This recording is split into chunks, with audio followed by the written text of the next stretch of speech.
So it's even. eucalyptus. It's not real smelling salts. Okay, it's not cool. like it's not like I the was crack like, was. you fucking hardcore motherfucker. He's just sitting there like, yeah. Imagine. I need to start. I've never done smelling salts. No, just smell it. It's not like a smelling salt. Yeah, at all. eucalyptus sounds nice. Yeah. Yeah, this is like freshening up. Yeah. After a night of cocaine, right? Yeah, That's what it is. some coke and then fucking- I'm just fucking around like that. Dude. I really admire what you've done with all the, like, you've had like a lot of spawns. Oh yeah. Yeah, you've had a lot of spawns and I hear them. Yeah. Look who's calling. Yeah, it's funny. Who's that? Oh my God, Dave Chappelle. Good way to start off. Yeah, what a I got so many more questions now. No, that's dope, man. That's that's my brother and like mentor right there. nice little interruption. Dave Chappelle, it's the cool. Yeah, goat. I know. I'm like, bro, I gotta pick this up. It's my guy, 100%. yeah. And we talk all the time, but we haven't talked in a minute since I dropped the special. So he's a huge supporter. But I'm saying you have a lot of spawns, bro. And I watch like I in the last like 2 years, not even 2 years, like year. Yeah. I've been like obsessive about YouTube and Yeah. what kind of online personalities are coming out and what are the kids doing with this, what Mr. Beast is doing. Yeah. Just following this whole, it's really another art form that's developed just on YouTube 100%. itself Yeah. and who's done what. So you were popping up a ton and I was looking at it, I was like, yo, this guy is so interesting.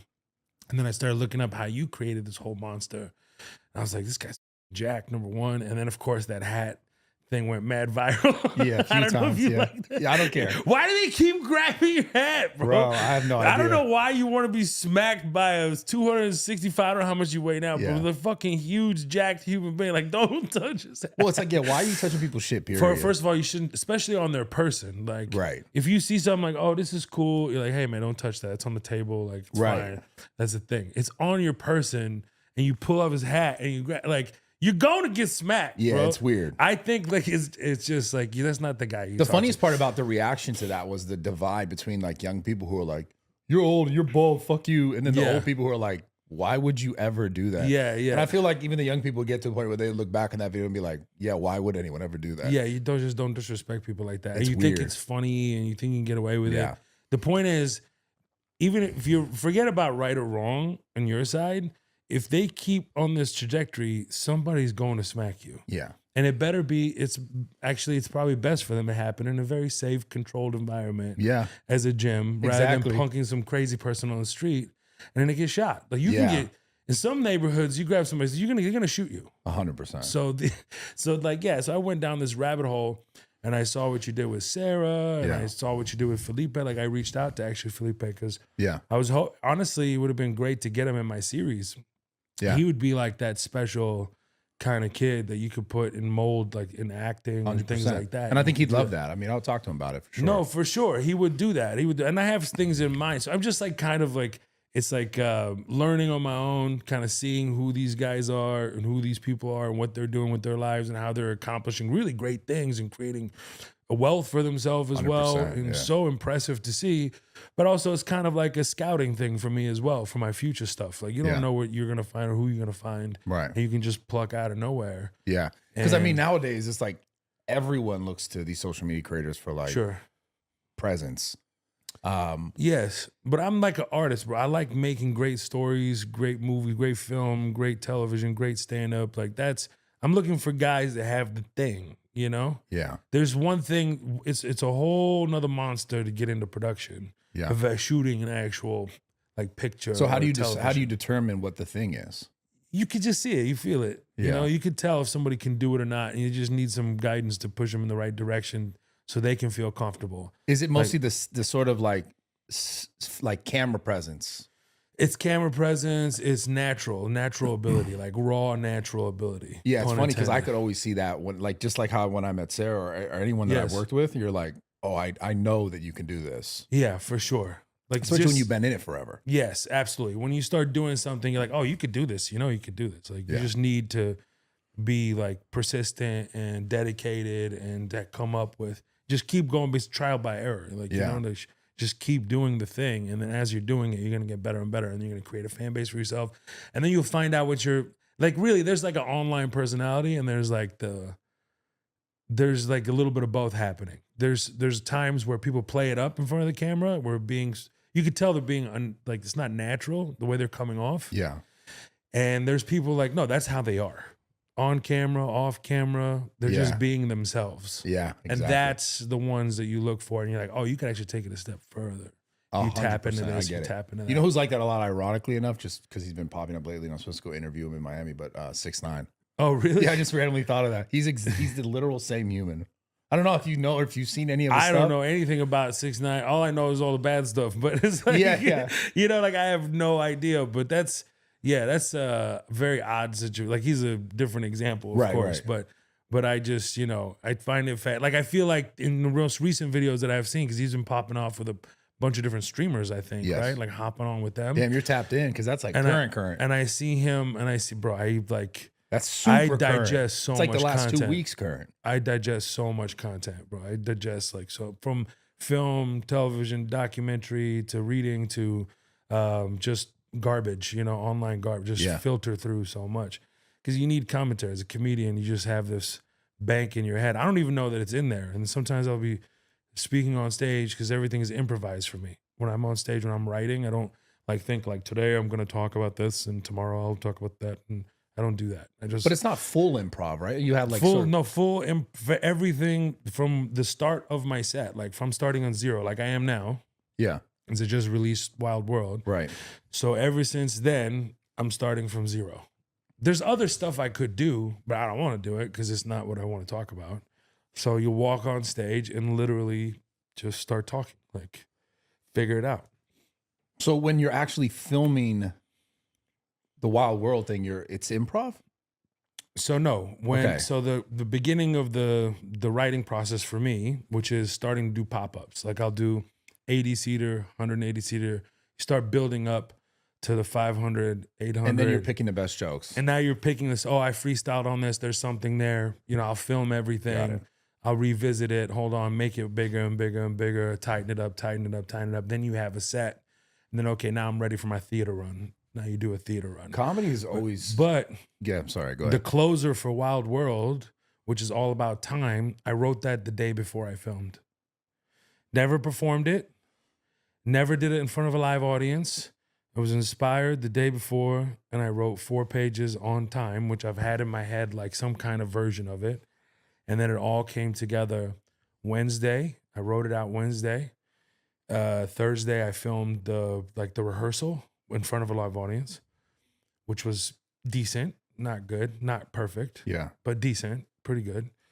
And then Friday, I just locked myself in the green room, had a security out in front of my door. I was like, because I was also directing my special, but I already gave everybody what they, you know, needed to do as far as camera ops, my DP, everyone knew what I wanted. Yeah. If there was any like really important production questions, then you can come in.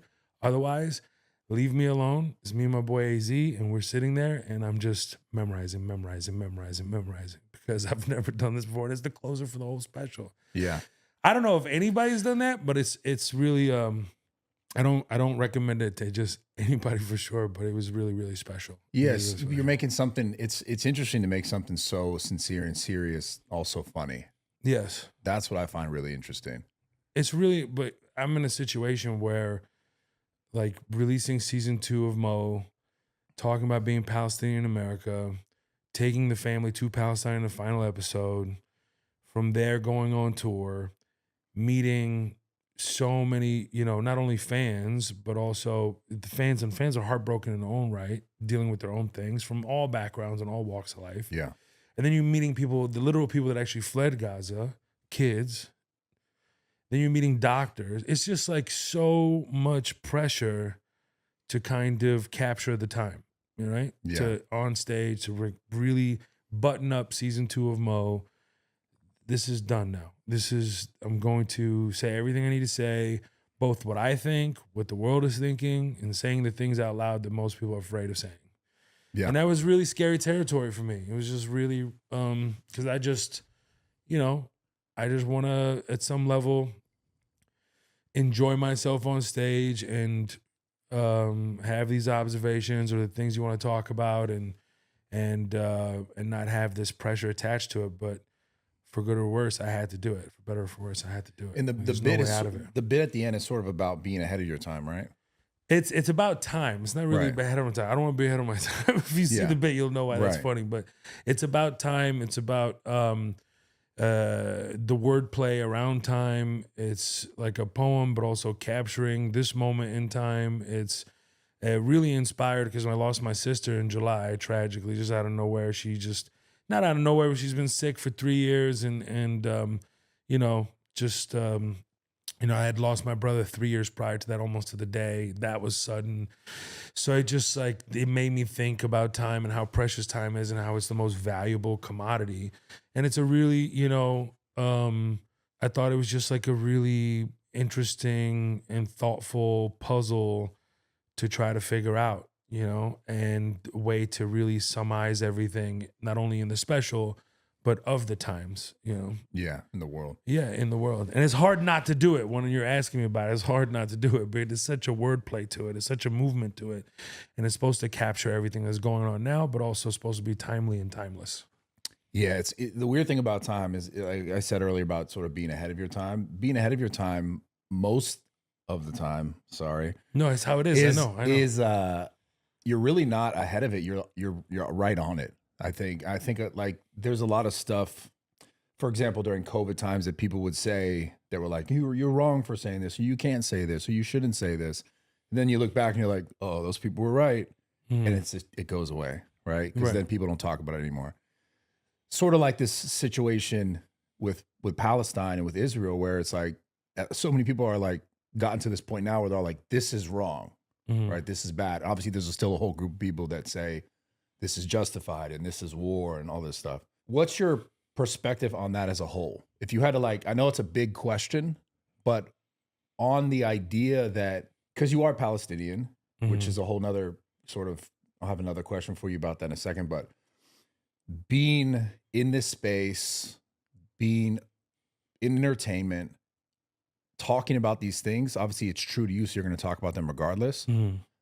What's your take on it all? Like, why do you think, not that why it's happening, but why do you think right now it's all of a sudden more of a talking point than what it could have been for a very long time? Because this has been going on for a while. First of all, like what's happening right now, I've seen this coming, right? As a Palestinian who's living in this world, who's always been Palestinian, who's talked about these things, we're all like, yeah, no, this was going to happen. Yeah. We never imagined it be this dark and complete and utter decimation of a civilian population, and bombing of refugee camps, and you name it. The videos that I've seen from these doctors are just, they shatter your whole bones. Like everything that's inside of you just feels like it's not real. Nothing feels real. How could anyone do this to another human being on earth?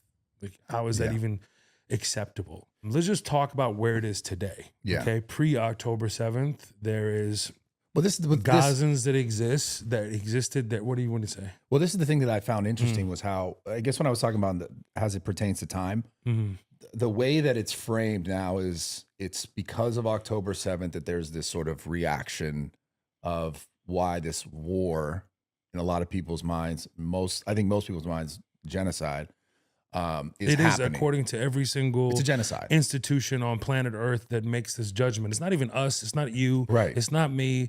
It's every, respected institution that's supposed to make this judgment saying it is. I mean, it's as simple as looking at how it's not, no one is how over time it's basically just become less and less Palestine. It's become more and more Israel. I mean, that's a real thing. Yeah, sure. No, that's becoming like you have an occupying power that comes in, and then all the Palestinians that are there either got funneled down to Gaza, right? Yeah. Or the West Bank, right? And you hear this term, Israeli Arabs. Have you heard this term before? Yes. Israeli Arabs are Palestinians that were allowed to stay within the Israeli territory and were given citizenship, Israeli citizenship. So there's a decent amount of Palestinians that were able to stay in those territories, in the Israeli territory, and they become citizens. Now, still as citizens, they don't have the same rights, right? Okay, that's one. Second of all, imagine what the Palestinians are dealing with in the West Bank or in Gaza. West Bank is a whole different thing. Gaza is a complete enclosure. They can't go anywhere. It's very difficult to bring things in and out. It's like essentially like an open air prison. You can't go anywhere. And these are just, they're trying to live regular lives and they can't, right? So this is the way it was set up from the very beginning. And it just kept chunks, you know, they keep taking. And then you have this apartheid wall.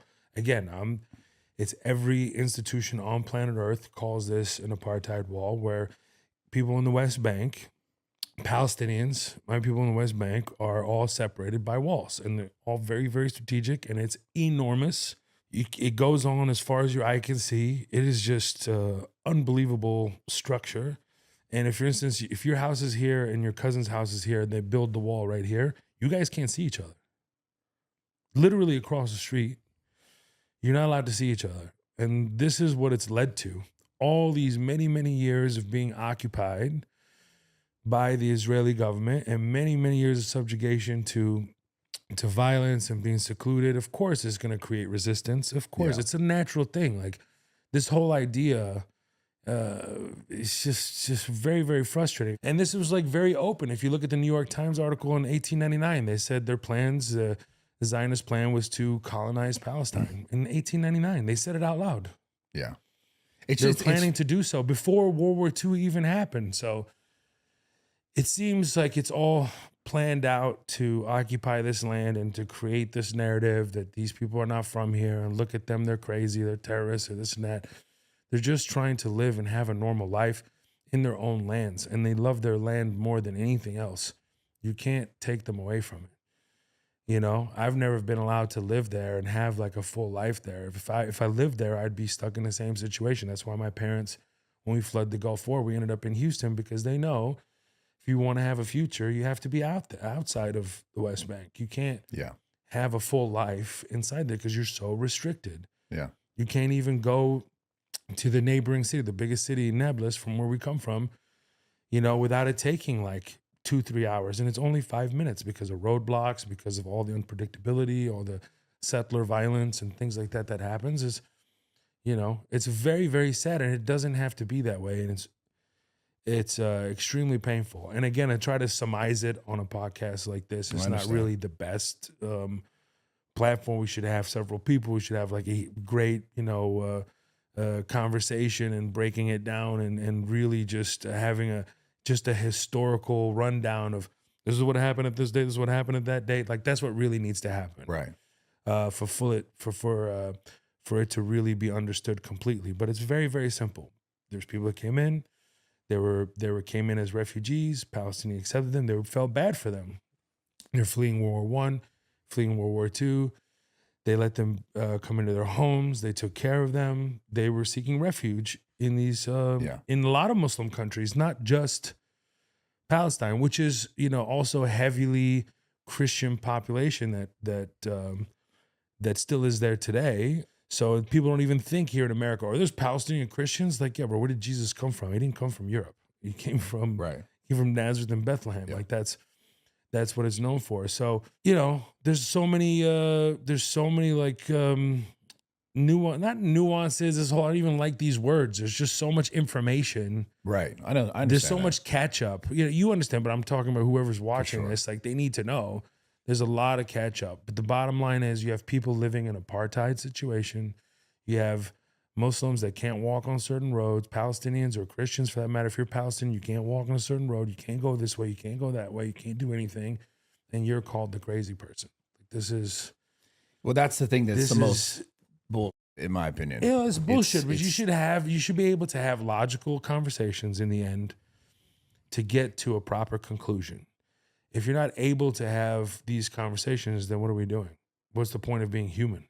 Yeah. That's the whole point, is that we can talk about things and come to a conclusion and progress together. Why do you think now people are actually able, it seems like now more than ever, people are actually able to have these conversations more unfiltered than ever? Because before it was like, if you even said one thing that was against what was happening there, against one side, then you were just like shunned, and you wouldn't be able to. I mean, it's interesting in your industry. It's like, get work, get special. It's like, because there's so much pressure from. Here's the thing, man. I've been doing this 26 years. I started off as a little kid in this business, and it's like the last, you know, I would say 10 years has been like the movement, right? But I was told this, like, it takes you 20 years for overnight success.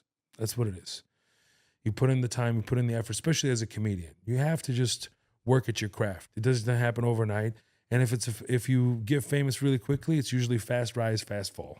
That's how it works. And I was always cool with that. But I always thought that there's a massive gap in the storytelling. There's no Arab world at all.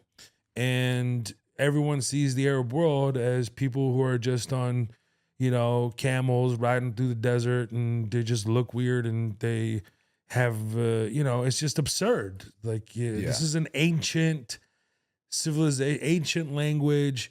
Or they're poetry terrorists. came from there. Poetry came from there. Medicines come from there. The concept of universities, degrees came from there. Soap, coffee. I mean, my algebra, like the sophistication that the Islamic world has and the contribution to the world is unprecedented. Yeah. And for it to be like distilled into Aladdin on a magic carpet, and Jafar I thought was wild, And transparently, since I was a kid, right, growing up through 9/11, it was like, they're just all bad. Yeah.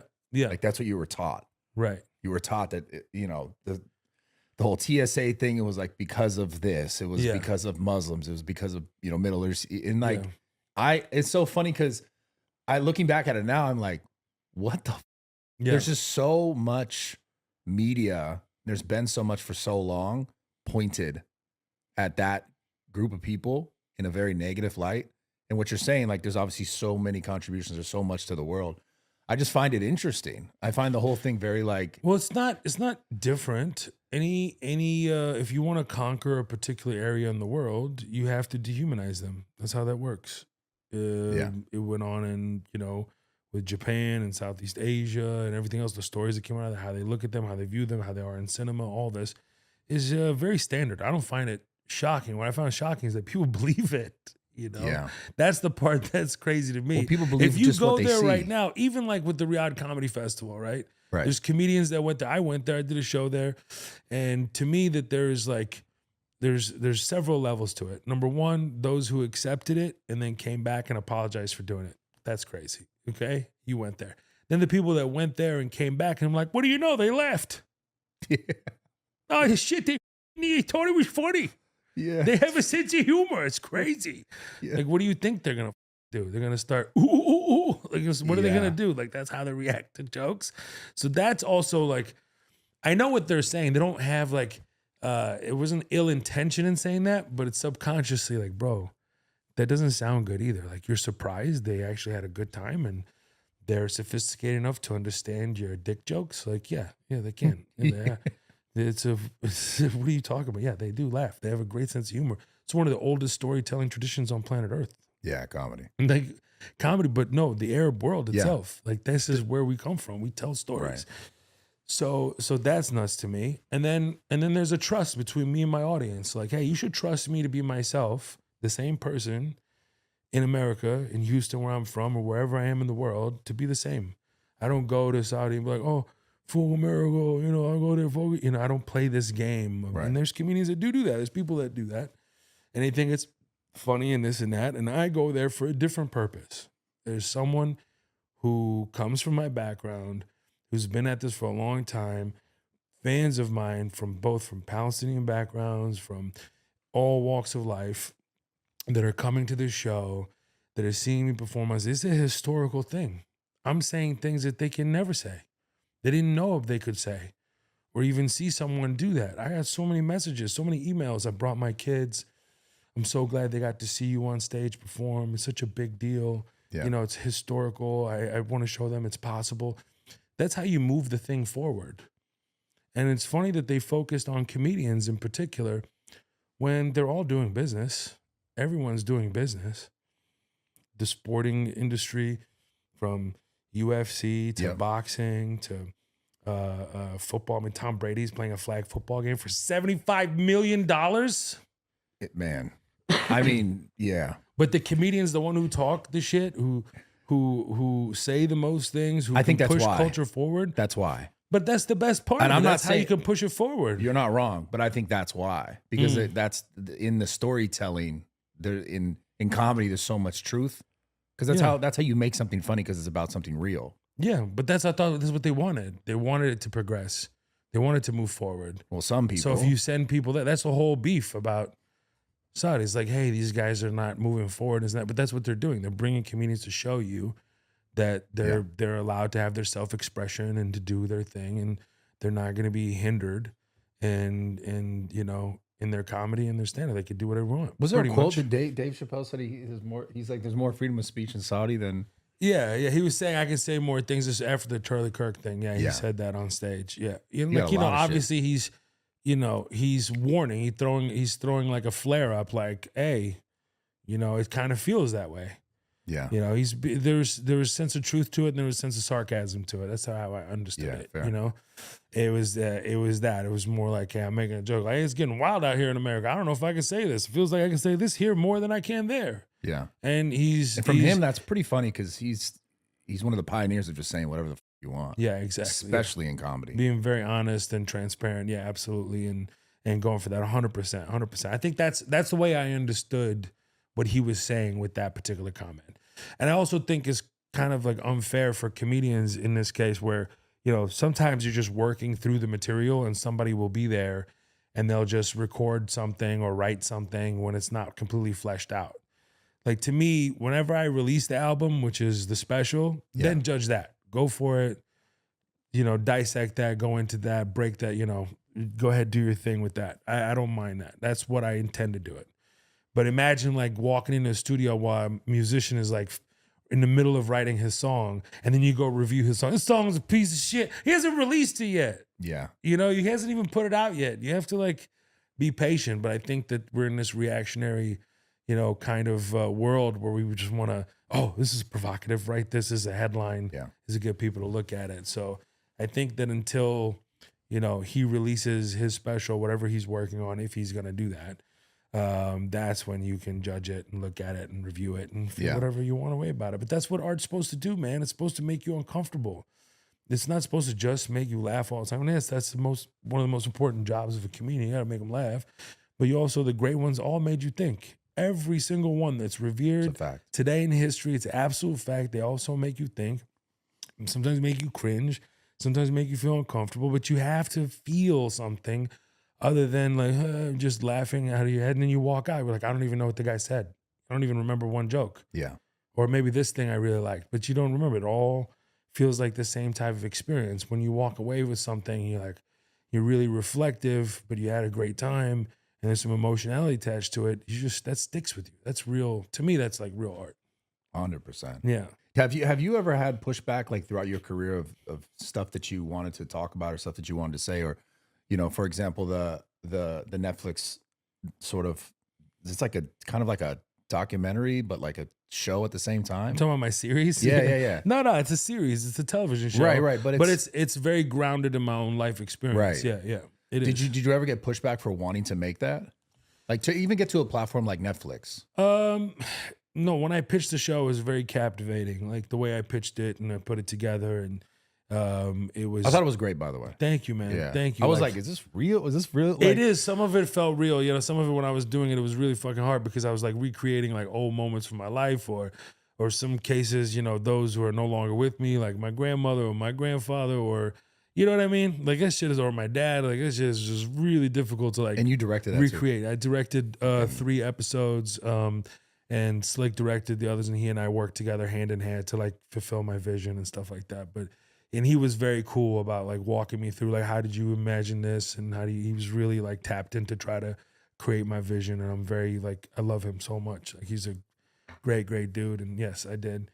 Yeah, it's very much based around my life. I mean, there's some aspects of it that are fictionalized just to give me something to play as a performer and to be able to push me a little bit further, much further actually, at the dig deep. I've never been that vulnerable on camera or anything like that. I'm a comedian, bro. Like to cry on camera, it's like, what is that? You know what I mean? I don't know what that feels like. So it was really, I was self-conscious a little bit because you tap into things and memories of your father that's not there with you anymore, and you're trying to, you know, pay homage to him and tip the hat to him and making sure that you do this right. It's a ton of pressure, and you want to make sure you do it justice. You do him justice, and and you kind of like put your emotionality on display and be so open, and all these like really diverse characters within the show itself, not just me, and kind of make sure that you communicate exactly what you want, and you tell a great story, you make people laugh, and you make them cry, and that's what I wanted to do, and we did that. You know, Yeah. I feel like I did that. I mean, I feel like episode 8 of season 2 is one of the greatest, I mean, objectively, episodes of television, you know, with everything that's going on in the background, how heavy everyone, you know, was pushing for me to talk about October 7th. And I thought it was a trap, you know, like if I, because the whole episode, for those who haven't watched it, the last episode of season 2, we all go to Palestine. So if we talked about October 7th, then that episode doesn't happen. They don't get to go. That was You know, filmed in I don't- Malta, though, right? That was, some of it was filmed in Malta, and like the major scenes were filmed there, but all the cutaways were actually our village. Like everything was What's it my called? family village. What's Burin, yeah. Yeah, okay. So because we obviously couldn't go because it still can't go. Yeah. But yeah, so you know, the intention was like, if we did that, if we did talk about October 7th, then it makes it look like that everything started on October 7th. You don't have the context of everything that happened beforehand. So it was really important for me to focus on the characters. And every time we started to write scripts and put them together in a post-October 7th world, it was really didactic, and you didn't really understand what each character was going through. It became like you, me, you, Beck, you know, this kind of, and I was like, this is not the show I want to make. This is not what I'm trying to do. And so, you know, and there was nothing that was going to stop me from having that finale that I wanted, which is like really seeing that whole world of my experience going to the West Bank and visiting my family. And it was beautiful, man. I was just, it's the one of the, I feel like I, you know, fulfilled a big purpose in my life with that episode. Yeah. But did you ever get pushback when you were like, when you go to produce these things or put these things out there, like, oh, I can't talk about this, shouldn't talk about that? Yeah, they told me I better not do anything. No, I'm just kidding. No, it was one of those things, like, how can you stop it? You know, like, I'm a Palestine, like, how can you stop my own personal experience? This is what I went through. This is what I'm doing. This is the best version of the story. And to be honest with you, when we pitched the set, because you build out the whole season, and then you sit down, you and my writer Harris, we would get together and we pitch the whole season to them before you start like writing it out. It's like the process. Yeah. And we did that before the writing strike, 5 months before October 7th happened. I already had it fleshed out, the whole season. And they told us, there's like, this is the best pitch we've ever had, any television show pitch ever. Like in their experience. I was like, yeah, we're going. Yeah. That doesn't mean like you don't go through production things and like, maybe you shouldn't do this, don't do that, or But there was nothing external. Rethink about this. No. It was good. It was honestly, really, really good. And there was like some discussions again when October 7th happened, and you know, and we started to experiment with going down that route. We all agreed like, this is not it. It's not the show. It's not it turns into like a full blown drama. It's not, we don't even have enough time. It's a half-hour comedy. Like, this is not. Yeah. How are you going to cover all this with that? Like, no. Stick to the characters, to what people love. Stay in the pocket, you know? Yeah. Don't run out of the pocket. Stay in the pocket, and then take it all the way to episode 8, and that'll bring it home, and then people understand it.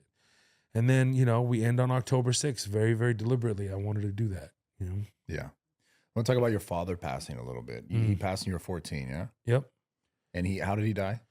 Heart attack. He had a heart attack, and he was in the hospital for like 3 weeks fighting, you know, and then he just started having organ failure and things like that, and he passed away. Yeah. You were mainly raised by your mother? Yes. I feel like I'm raised by women mostly. Yeah. My mom definitely, and then my aunts, and like just incredible women that I've, you know, my sister. And Yeah. Yeah. So everything that you do, like, what's your end goal? Is it to leave like a message, a purpose to show like your family or the audience, the fans? Like, you know, I've been really impacted by this thing. My teacher said, name your great grandfather from your father's side. And I struggled to do so. This was many years ago. And I struggled to name him. I had names, but I didn't know if he was a great grandfather or great great great grandfather, because Arabs are obsessed with lineage. That's why we have so many names. yeah. So you can trace back where you come from, right? And I couldn't name him. He goes, how sad is that? This is who you come from, and you can't even name him. How easily are you erased? I was like, that couldn't be more true. And then he said, if you want to be remembered, you know, there's really two things that you can do. They fall under these two buckets. Number one, you be some kind of inventor, influence culture in some big way, artist, you know, something. iPhones, discover phone, electricity, these things, you could, you know, you'll be remembered. And You'll how never be old were you when forgotten. you had this conversation? Probably like 10 years ago, 15 years ago. Okay. Yeah, something like that. And then, but I've always had it in me, but I didn't have the words, right? I've always understood this, but never really had the words to articulate it. Yeah. Now, sometimes you have the meaning, but you don't know the words or how to put it together. For sure. You're like, I know what this is, but what is it? It's a You know? feeling more It's so. a feeling. So, and then the second thing is because you can just be a saint, an amazing human being within your community. You'll never be forgotten, right? You either transcend that where you become so big and globally known, or you'll never be forgotten within your own community. I was like, oh, that's just cool. And for me, it's always about that. Like it's what kind of mark do you leave? Who are you inspiring after you? And remembering those that paved the way for you beforehand. If you can do that in some way in my art, and I found stand-up as a 9-year-old kid, and I knew immediately I was going to be a comedian. Like immediately. I was like, oh, this is what I'm going to do. How do you know that? I just, it's in my gut, bro. I knew 100%. I remember looking at my brother. I was like, oh, we're watching. And I was like, oh, I'm going to be a comedian. Like, this is what I'm going to do. And he looked at me like, oh, okay. I was like, oh, no, you don't get it. This is what I'm supposed to do. And then 4 years later, my father passes, and I started skipping school. And then, oh my God, rest his soul. I was skipping school and like living like Ferris Bueller's Day Off. And, you know, just kind of, I'm dead set, stopped caring about everything. And then my teacher changed my life. She says, don't you want to be a comedian? How would your father feel if you don't graduate? And I was like, oh my God, like I come from a, you know, educated family. It'd be really awful to not do that. And she just straightened me out. I started doing stand-up in school. She said, don't skip anymore. I let you do stand-up in class. And then she took me to the theater arts department. And it was like, this kid's doing all these accents. I think he belongs here. And then I became like an honorary thespian, graduated with honors. I was like so excited. You know, I was like, she changed my life. And I just went into stand-up. And I knew when I got into the stand-up world that there was a huge gap in this storytelling, and I could really contribute something that is timely and timeless, and I just need to be patient and be ready when it happens. Yeah. You know? And that's what it was, and I wanted to do that, and I thought that like when I was writing the show, this is very relatable, number one, you know, dealing with loss, struggle, identity, figuring out what you want to do, how do you navigate those things in your heart and your spirit and your mind.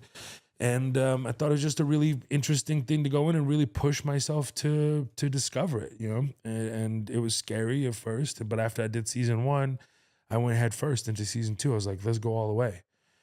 Let's go all the way. Let's talk about, let's fit in as much as we can without it being forced, and have these, you know, elements within the show. And I thought the dream sequences was a great way to like break the mold and be kind of surreal in my storytelling and allow me to be creative in the cinematography and how I want to communicate. And you could also have like flashbacks within the dream sequences, and that would be interesting to kind of get into his psyche and his spirituality and where he is and what he's thinking about and bring it together in episode 8. And that's what I wanted to do, and we did that. Yeah. You said something earlier about your great grandfather or grandfather being My grandfather. not knowing how to name him. Oh, my great grandfather. Yeah. And I guess your teacher said that then you don't even know where you come from, essentially, right? Yeah, my spiritual teacher. It's interesting. It's like how easily you erased. He said, this is who you come from and you can't name them. How easily are you erased? Exactly. It's very jarring because you think about it like Rumi, one of the greatest poets to ever exist, if not the greatest poet, probably the most revered and written about poet to ever exist on earth, has a Twitter account. He's been dead 1,000 years. He has a Twitter account. He's tweeting from the grave right now. Yeah, well, that's what I'm saying. Like right. That's the kind of impact that you could have where people are still quoting you over 1,000 years later after your death. Yeah, that's legendary. Not being forgotten. Yeah. That's beyond legendary. It's transcending time. Yeah. Yeah. It's beautiful. Yes. But on that point, it's going back to sort of the Palestine thing. It's interesting. There was this whole push to, I don't know if it's certain political commentators, people saying that like this place doesn't even exist. That was something that really stood out to me that I've heard. At least I know Charlie Kirk said it to someone who came up to him and asked him. He was asking him a question on like one of those open forum things, and he's like, "I'm a Christian and I'm Palestinian." And Charlie's like, Christ is king, whatever he said to him, but what do you mean you're Palestine? Like, where is that? Mhm. That's one of the, that I know we're kind of going back to that a little bit, Yeah. but that was one of the weirdest, because before any of this stuff became a thing that, someone in your world, you're Palestinian. You always talk about it. You probably always think about it. Your family members. Yeah, are I'm Palestinian. Like, right. I'm living it. Someone Yeah. in my world, I've had friends that I've known for 10, 15 years that they have the same lineage. So I've talked to them about these things way before it was a big talking point on the internet. Mhm. And to hear, rest in peace, Charlie Kirk, but a really big political pundit say, that's not real. What does that even mean? It's just, Right. it's like when you talk about the erasing of a people, it's weird. It's very weird. And it's not weird. it's worse than weird. That's not the right. It's like, yeah, it's because we're not finding the word, so you're just saying weird. But let me tell you something. Regarding Charlie Kirk or whatever, it's a terrible. Like, you should never suppress speech in that way. Like, it doesn't matter to me. It's like, you can say whatever you want, but you can't, like, to a degree. You can't, like, obviously, what you can say can also harm a bunch of people. Like, you should be thoughtful about your words. At the same time, like, it's not about, if you get into a thing like, you can say this, but you can't say that. You can say this, but don't say that. You just need more free speech. You just need more speech to counteract it. You need to have a space where you can have real debates and come to conclusions to think the way you want to fucking think without harming each other, without being crazy. Like, that's the bottom line on that. And Palestine, of course, exists. It's existed for many, many years. There's 4 cities in America named Palestine. Where did the name come from? Right. It's really, really hurtful. I'm Palestinian. If someone says, "What is that? That doesn't exist." What the fuck are you talking about? It's who I am. It's my culture. It's everything that I love. That from the hospitality to the food to the land to it's just it's who I am. Like, you're telling me that I don't exist and you're saying it out loud. It's more of it's like antagonizing someone, on purpose. You're trying to make them ruffle their feathers and go, "What are you talking about? We're a Palestinian." They want that reaction. Yeah. And I'm not playing into that bullshit. Everybody knows. It's just, Don't tell me it's not. insane, Like, though, man. It's intended to create this and elicit this reaction that I refuse to play into. And hopefully I'm much smarter than that. I don't fall into that bullshit. It's like all about, like, I have nothing against Jewish folks. I have nothing against my Jewish brothers and sisters. I have great relationships across the board. Right. But when you get into this, like, argument about you exist, I don't exist, you don't exist, you don't deserve to exist, do I get a right to? We're all existing, bro. It's all about how we communicate and how we are with one another. And then also, like, acknowledging that this murdering of and decimation of a civilian population is just wrong. Yeah. That's not, like, It's not how even is that like like saying ceasefire and not killing kids early on was, like, seen as, like, anti-Semitic. Like, what the fuck are you talking about? I don't want anybody to die. I don't want anyone to get killed. That's not a bad thing. They were going after Miss Rachel. This woman dedicates her entire life to helping kids read and speak and assimilate. Like, how are you guys attacking? She's saying, don't kill kids. Kids deserve to, like, have food, water, and shelter, the basic human things. Yeah. And she's getting attacked. Like, it's people are crazy, man. But I do believe that the vast majority of human beings are, agree with that, what I just said, which is like, everyone should have food, water, shelter. It should be, it's a basic human right to have, you know. It's the craziness is when the relationship of, when someone's talking from that perspective and they're just saying, like, well, they're all bad. Like, all these people are bad. Like, they'll go from, like, the Hamas to, like, well, it's almost as if in their mind, these kids are already Hamas. These kids are already terrorists. It's like, what the fuck are you talking about? Like, what? Like, what? It's a very weird, I guess from my perspective, because I'm not deep in it, but I look and I read all this stuff. I see, and I'm just like, it's a very clear effort to, make people believe Erase one an way. entire people. Yeah, it's You want them to think like, yes, they all are, insane human beings and that are bad. They're all like animals and we should wipe them off. And somebody could be watching this and going, yes, I agree with this. Crazy.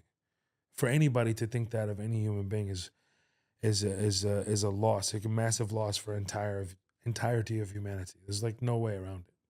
It's I don't even know what to say to that. I don't live that way. That's not the people I surround myself with. That's not the way I think, Yeah. And it's just it's look, driving fear into the hearts of society is part of like conquering the world, right? Yes. So those people who have all the power are driving, people with no money for the most part in America, like they're driving these people into like having these extreme thoughts and ideology so they can hate on other people, so they can keep getting the funding that they need and keep spending this money that they want to use to keep conquering other places in the world, in particular talking about the Middle East Arab countries and Palestine. So you have to have them hate them and think that they're crazy. Yeah. You can't do those things if they go, oh, they're Christians. Yeah. What? Yeah. They believe in Jesus. Even the Muslims believe in Jesus. What? Yeah. Even the Muslims look after the holy church in Nazareth. What? Muslims are taken care of. Yep, they get up every morning and they open it up because Christians can't get along, and the only entrusted family that's been there for over 1,000 years is that key has been with a Muslim family that looks after a Christian church. Yeah. They can't have you believe that. Yeah. Then like, oh no, that ruins the entire illusion that they're crazy and they're animals and these are just, it's like that's just, it's a game. Yeah. It's a whole big game that's being played at a very high level. And I people understand it now more than ever. And that's going back to your question, like, why is it such a big thing now? I've been saying it for a while. I've been doing it. I've been living it. It's who I am. And now everyone is just starting to catch up. That's all. Yeah. And my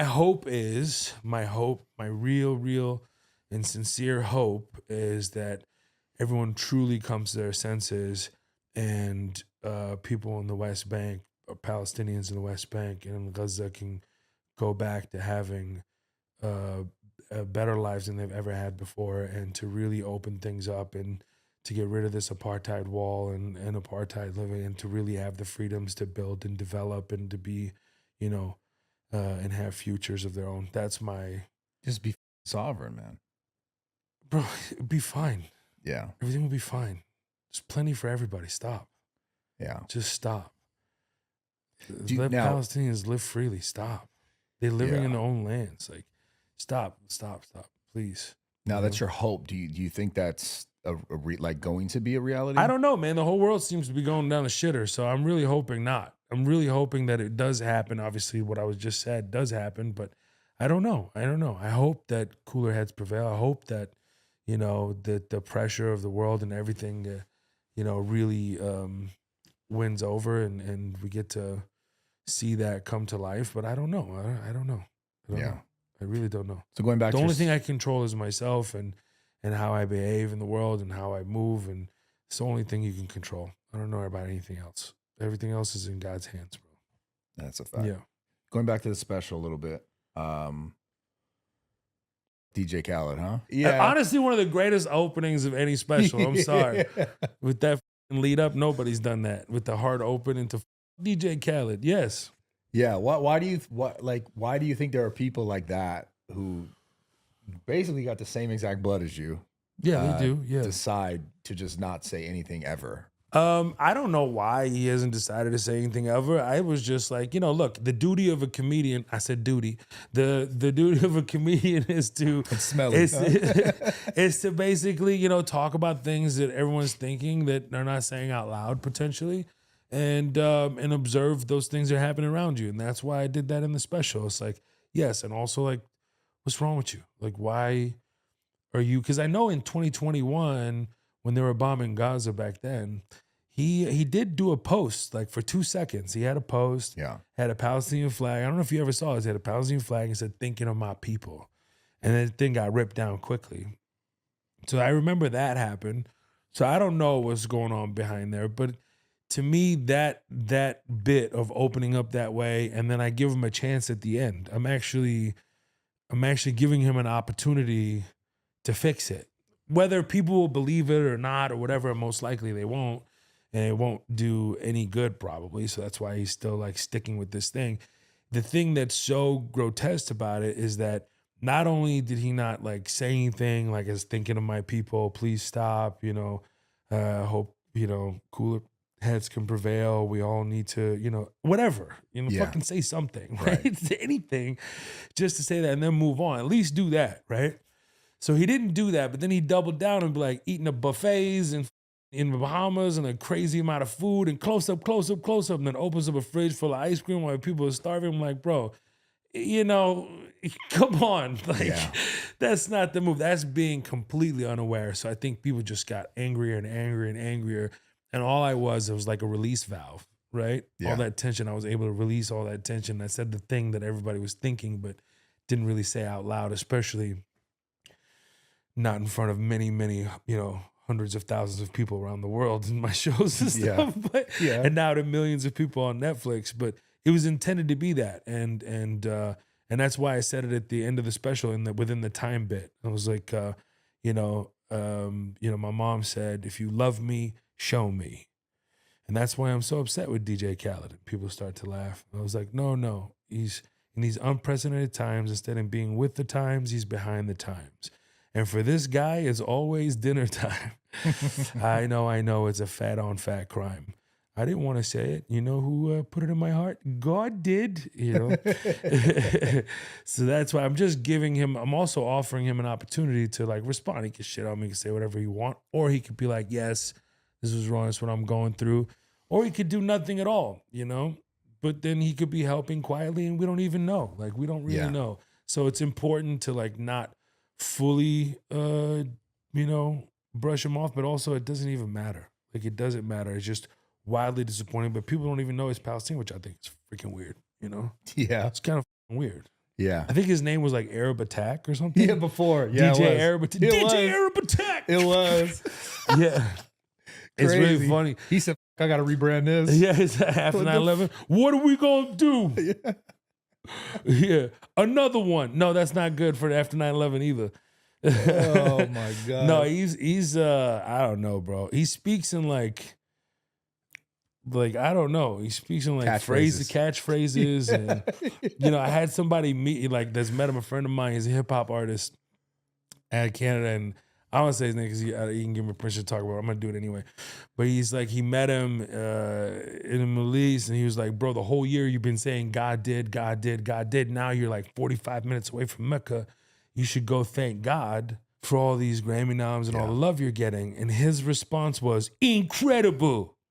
There's no way that's real. I swear to God. There's no way. I swear to God. It's impossible. I swear to God. He just goes, incredible. And that was it. There's no way that's real. That's real. You're trolling me. I swear.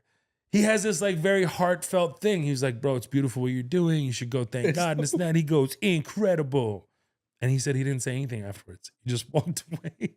There's no way that's a real person. Yeah. And it was funny because I was there at the time, not in that conversation, but I was there and there was like these children. You can go to Mecca. Like, I'm a believing Muslim, bro. I want to go and I want to have like the moment. I want to be. I don't want to be filmed or I don't want to do anything. I'm not doing it for that. I'm going there like naked, literally just want to be naked. I want to go. I want to cry. I want to pray to God. I want to think about things. I want to search whatever is going on in my heart. I want to have it without a camera. So the next thing I know, I see after he tells me the story, he does go to Mecca. He goes with Mike Tyson.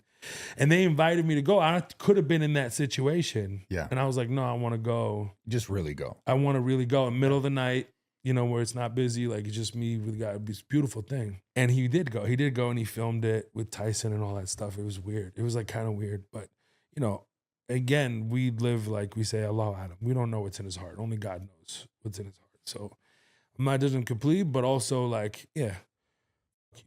You deserve it. Take that. You got to take that. Yeah. You have to. You can't come back and be like, no, army of people. And if everyone knew he was Palestinian, he had said this kind of weird, find that kind of interesting, not to say anything, or even he's not look, we're not political commentators. I'm surely not a political commentator. That's not what I do. Right. I'm a comedian. I get it. You're not equipped to do it. That's fine. Just say, this is horrible. I hope it stops. It's killing my heart. It's killing my family. I don't want to ever see this. I don't want to ever see a kid go through this. That's all you have to say.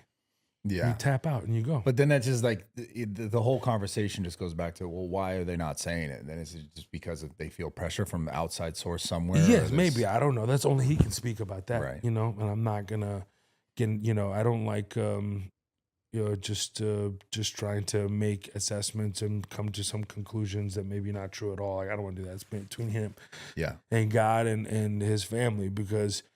For me, I have a son now, and I want my son to know, like, yeah, you got to know the difference between right and wrong, and you got to say something. You can't just be quiet. Like in our tradition, it's like, if you see something terrible happening in front of you, okay, you should try to, if you can fix it, like physically fix it, that's you have the highest faith.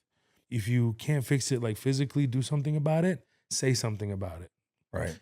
And if you can't do either of those things, hate it in your heart. Just hate what happened. Just hate that. And if you don't do those two things, fix it physically or say something to try to fix it, and you just hate it in your heart, that is the weakest of faith. You're considered to be the weakest person of faith. That's an interesting, that's written? That's from an Islamic teaching. That's from the Sunnah of the Prophet Muhammad. To hate it. Like if there's like for instance, Gaza, right? Yeah. You can't physically be there to fix it and save these kids. So you have to say something about, like, hey, this is wrong. You can't kill kids. You can't kill innocent men, women, and children. Like, you can't do this. Stop. Yeah. Okay? And not saying anything and just hating the act of killing, for instance. You're right. That's at least, the very least, do that. That's basically what I'm saying. And those who just do the bare minimum, that's the one who has the least of faith. I see. You see what I'm saying? Yeah, absolutely. Yeah. It's like if you're walking down the street and you see this guy just pummeling his wife, just punching his wife, just beating her up. You got to stop that. You got to stop that, insane. right? You just be like, whoa, what's going on, right? You got to stop that. At the very least, say something. Hey, the f are you doing? Stop. Yeah. But if then you look at it and go, ugh, I hate this, and you go off. Yeah. That's what I'm saying. It's pretty weak. This, for example, it's kind of an extreme example. But yeah. That's what I mean. It's like that's have you always been practicing Muslim? Look, practicing is very hard. I'm not perfect. Yeah. I'm not perfect. I'm a believing Muslim for sure. Yeah. I believe very, very strongly. I've had very deep spiritual experiences, and I'm a believer. What that means is I believe in God. I believe your incomprehension of God is your comprehension of God. Your inability to describe what God is. I've never heard anyone say that. Yeah, that's how it was described to me. Because how are you going to describe God? Infinite thing. Like, you'll be here all the rest of your life. You'll die and he's still not finished. No, I love that. Your incomprehension of God is your comprehension of God. It's beyond anything that you could ever fathom. And dude, they took a picture in the solar system. I think it's like an inch. I think it's like an inch. I don't know if you can research this or not. Yeah, pull it up. So what is this, the Hubble Ultra Deep Field? Yeah. This is a telescope. Over a year period, it took a picture, I think in like an inch, like little inch spot in space, and they uncovered over 10,000 galaxies called the Hubble Ultra Deep Field. 10,000 galaxies. We live in a galaxy right now. 10,000 galaxies. And how much? In like an inch in the sky. Yeah. So you want to talk about God, bro. Like, what are you talking about? This is infinite. You want to just, what is in that? And in the Quran, it always says Lord of the worlds. It's never like with an S. Yeah, it's never like in the translation, obviously. Right. It's always translated in that way. Yeah, I mean, this look at that, smaller than 1 mm piece of paper held by one away, and the equal roughly 1/26 millionth of the total area of the sky. Yeah, your brain can't even. Bro, short circuiting right now. You can't even fathom what that means. Exactly. It's like, you believe in God as a man in the sky? Get the hell out of here, bro. God is not a man. You can't even understand what it is. Yeah, can't even like fathom it. And we make all this so serious down here. It's like, what are you talking about? Nobody knows.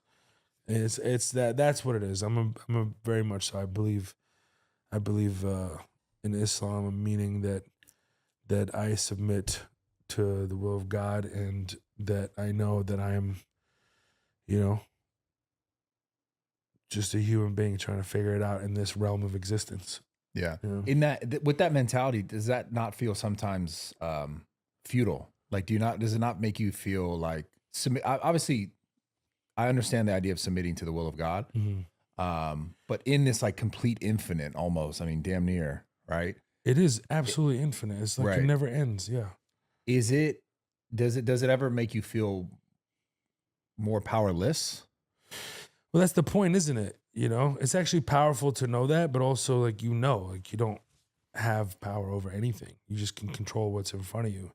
Even it's said that like, even if the world is ending, if you see the world ending in front of you and you're planting a seed, finish planting it. There's nothing you can do. Like, just go ahead and finish that off. It's all right. There's nothing absolutely you can do. So you have to just keep pushing forward and moving forward. There's no way around it. As a matter of fact, you have to. It's like part of your belief in God. You just got to keep going. You must. Yeah. Can't stop. And you understand that this life, it is called dunya. For Muslims, it's called dunya. So this is the second like life that we live. And this dunya also translates to low in Arabic. So dunya means low because Arabic words have trilateral roots. So dunya, this is like the lowest level of existence. Huh. Whenever I bring that up to Dave, whenever Chappelle, whenever I bring it up to him, he's like, yeah, we poop and piss here, bro. It's gross. Yeah. What? So then, what's the higher version? So there's there's considered 5 lives to man. The first life is hayat. There's 5 lives to man. First wife. Jeez, yeah, it is first wife, second wife, third wife, fourth wife. What are you thinking about, Mo? Yeah, what you doing over there? What you doing? No, so there's the first life, which is Alam al-Arwah, which is planet of souls. Again, what does that look like? What does that mean? We have no idea. But sometimes you meet someone and you're like, bro, I feel like I've known you forever. 100% real. Yeah. 100% like, whoa, it's very possible that you interacted in that other realm. You have no idea, So when you're born into this, like the moment you exit your mother, that is your second life. It's when your soul somehow, again, I'm not God. Nobody knows how this works, but you're into this life, in this realm of existence. Your third life is Hayat al-Barzakh, which is the moment you're buried into the grave. That is considered to be a whole nother life. So you have to live in it. Now, there's, I'm not a scholar. Clearly, I'm giving very basic information. Right. But for instance, like your deeds will follow you into the grave. You've heard this. Like, of course. The things that you do on this earth will follow you into the grave. So if you're a real piece of shit, your grave might feel like the worst, absolute, like unfathomable type of environment that you could ever be in. This is like the concept of like heaven and hell sort of Christianity. Not yet. No, not yet. So this is just a whole nother life that you will live essentially in this grave. Again, whatever, how it takes place, or other realm, how your soul exists in this place. That's why it's very important for Muslims. And also Jewish people do this too, where they bury right away.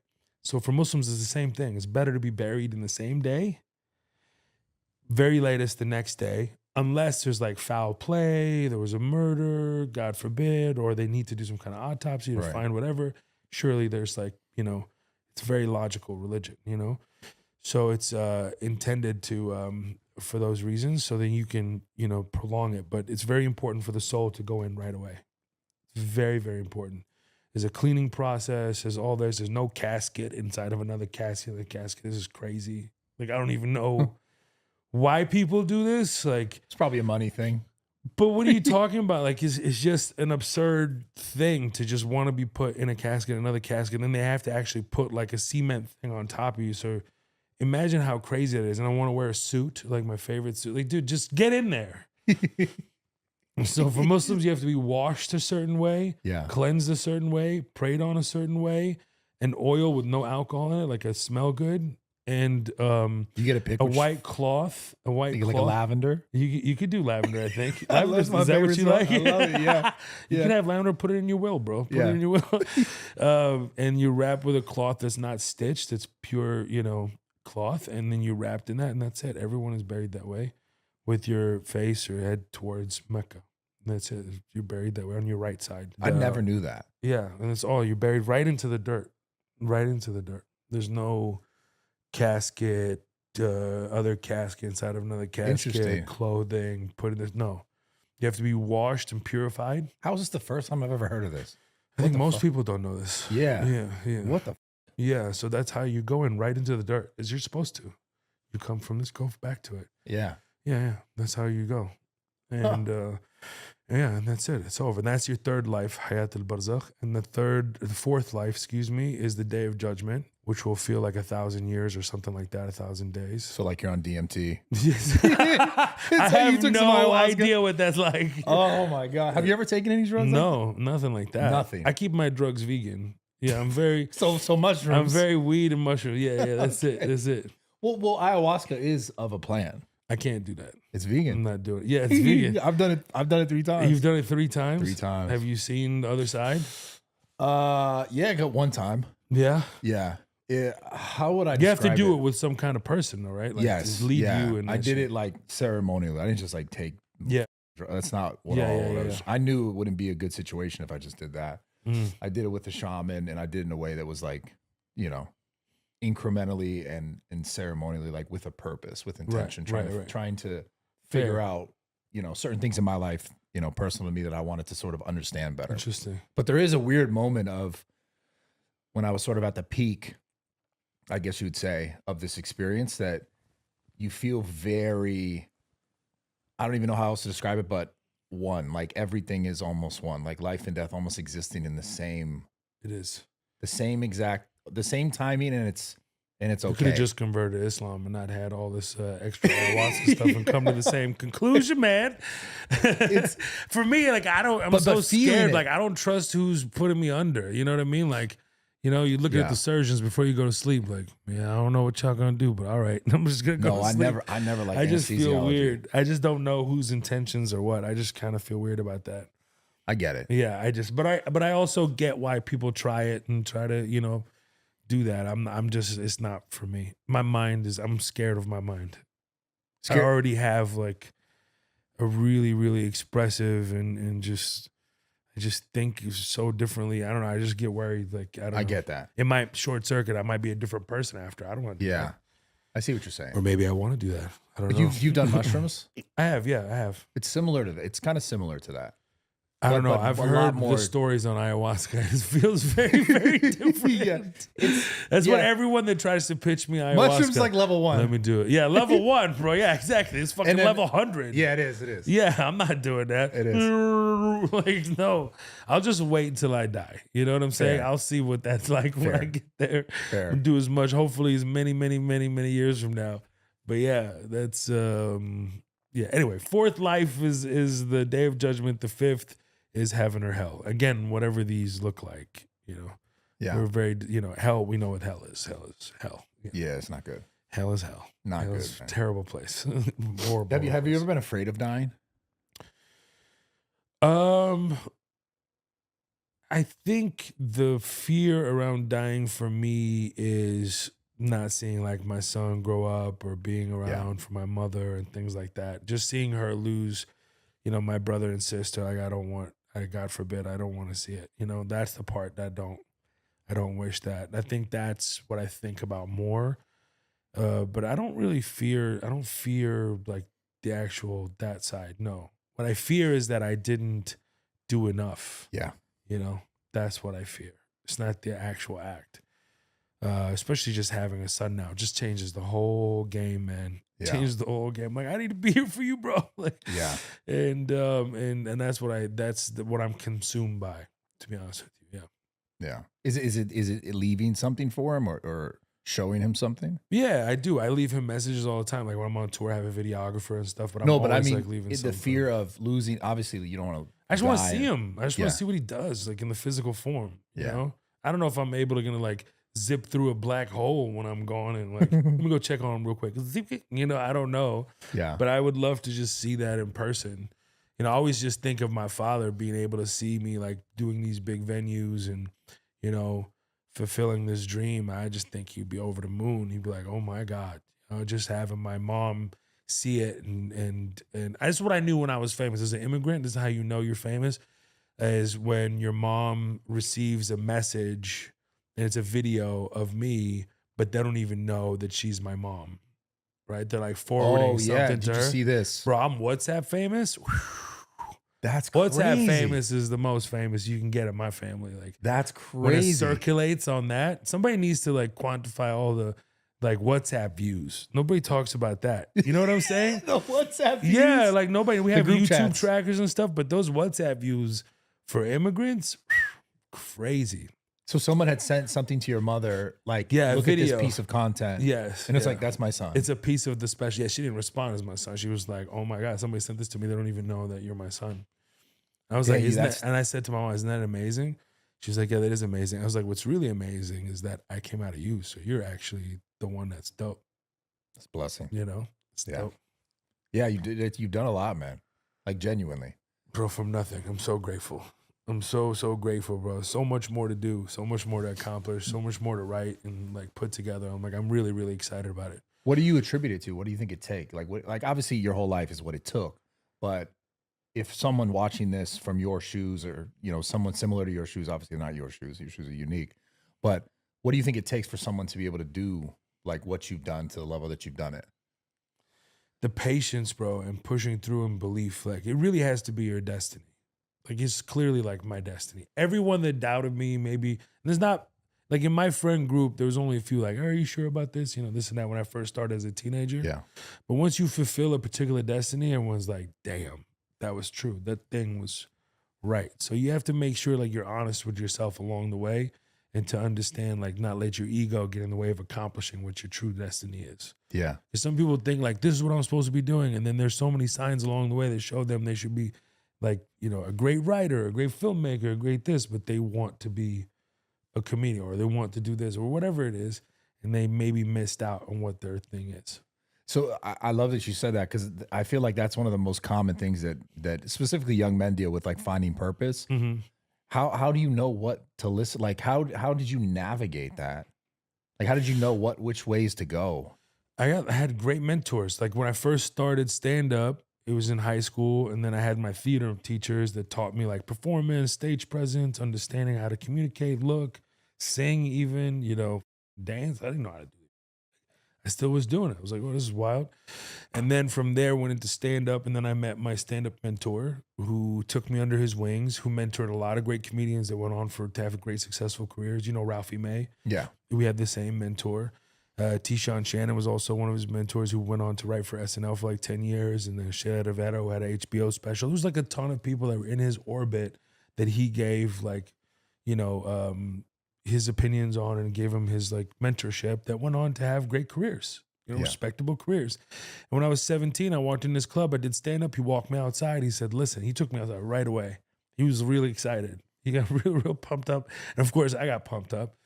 Because I'm like, here's a club owner, a guy that's been in the game a long time, like seeing me for what I believe I'm supposed to be doing. Yeah. And he grabs me and he goes, listen, I'm going to teach you everything I know about stand-up.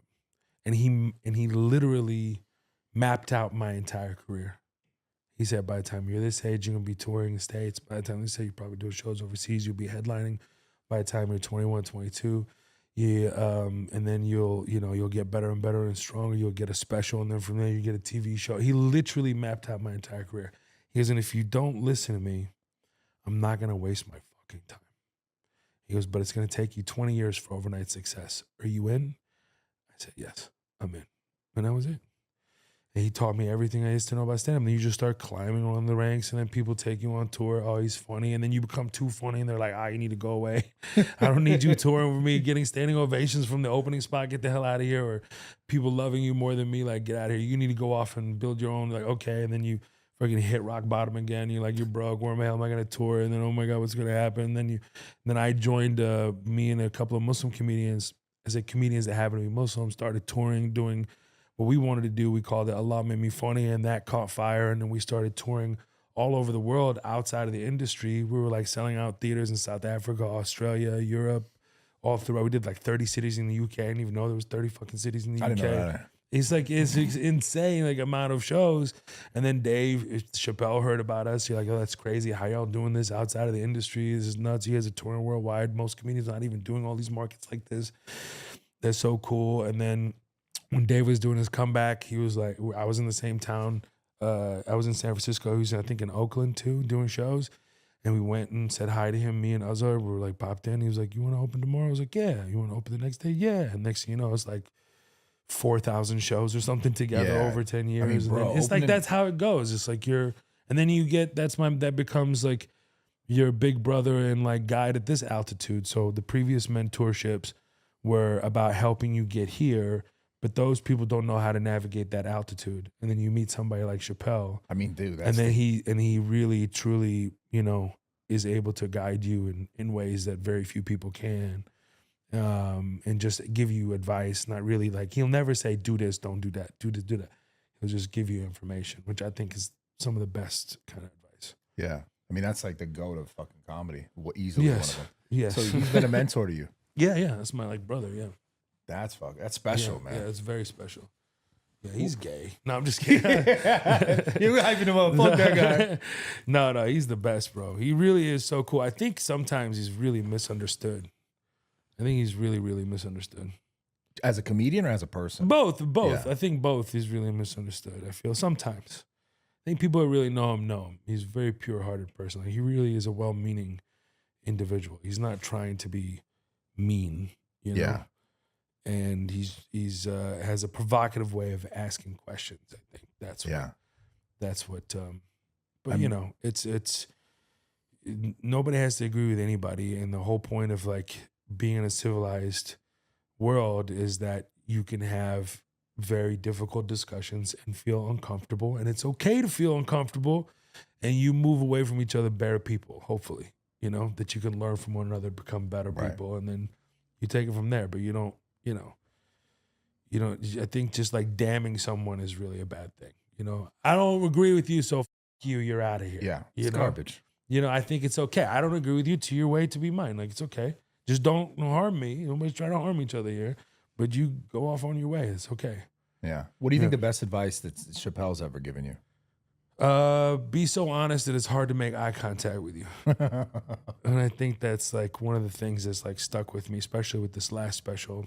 I just, I'm feeling some type of way because I do feel very vulnerable. I've really tried to be like very honest and raw in the things that I've done in the last, I guess RawTalk, pun intended, in this situation.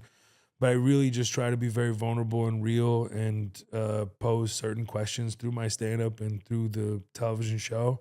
And that's probably been the biggest thing for me, because you feel really mad, like, what's up, y'all? Like, everything cool? Y'all like that? You just feel a certain way, but I also feel like I'm relieved I've never been freer in my life. You know what I mean? Absolutely. I feel like, this is me, man. It's a piece of art, and I'm very, very thrilled that I was able to put it out and it to come together. And I do believe that it's timely and timeless. And I think that the more time goes by, the better it gets. Yeah. There seems to be a commonality between like all people who have success. It's almost always comes back to being genuine. Yeah. Like in any industry, like I've talked to so many different people through so many different successes. Yeah. And almost every single time I talk to anyone about their success and how they found it and like actually it coming to fruition, it comes down to them just like truly being themselves. Yes. And it takes you a long time to be yourself. Right. Like in stand-up in particular, I remember Danny telling me this early on. It's like, imagine when you first go up on stage, there's a big wall. And every time you go up on stage, you're chipping away at that wall, and eventually people will see you completely without a wall, and you'll be able to be exactly who you are and be yourself. It takes a long time before you can actually be that. And you'll find if you go into like seeing early tapes or videos of me starting stand-up, you're like, who is this guy? Yeah. A 17-year-old kid is like just jumping everywhere, just full of energy. I'm 17, 18 years old. And you're like, I don't even know who this person is. I can't even remember this person. This was me, for real. Like, And it's a beautiful thing. I used to feel very uncomfortable watching those videos. And Dave was like, no, it's so beautiful, man. This is like a little time capsule of who you are at this moment in time. And you could always reference that. It's a beautiful thing. Yeah. You know, I relate to that, really nice. not on the comedy level, but it's just YouTube. Like the same Sure. exact concept. You look back and you're like, what the f was I saying? Yeah, exactly. But Look at the first video that Mr. Beast made. It's like him walking around, want some money? Yeah. Sure, here you go. Congratulations.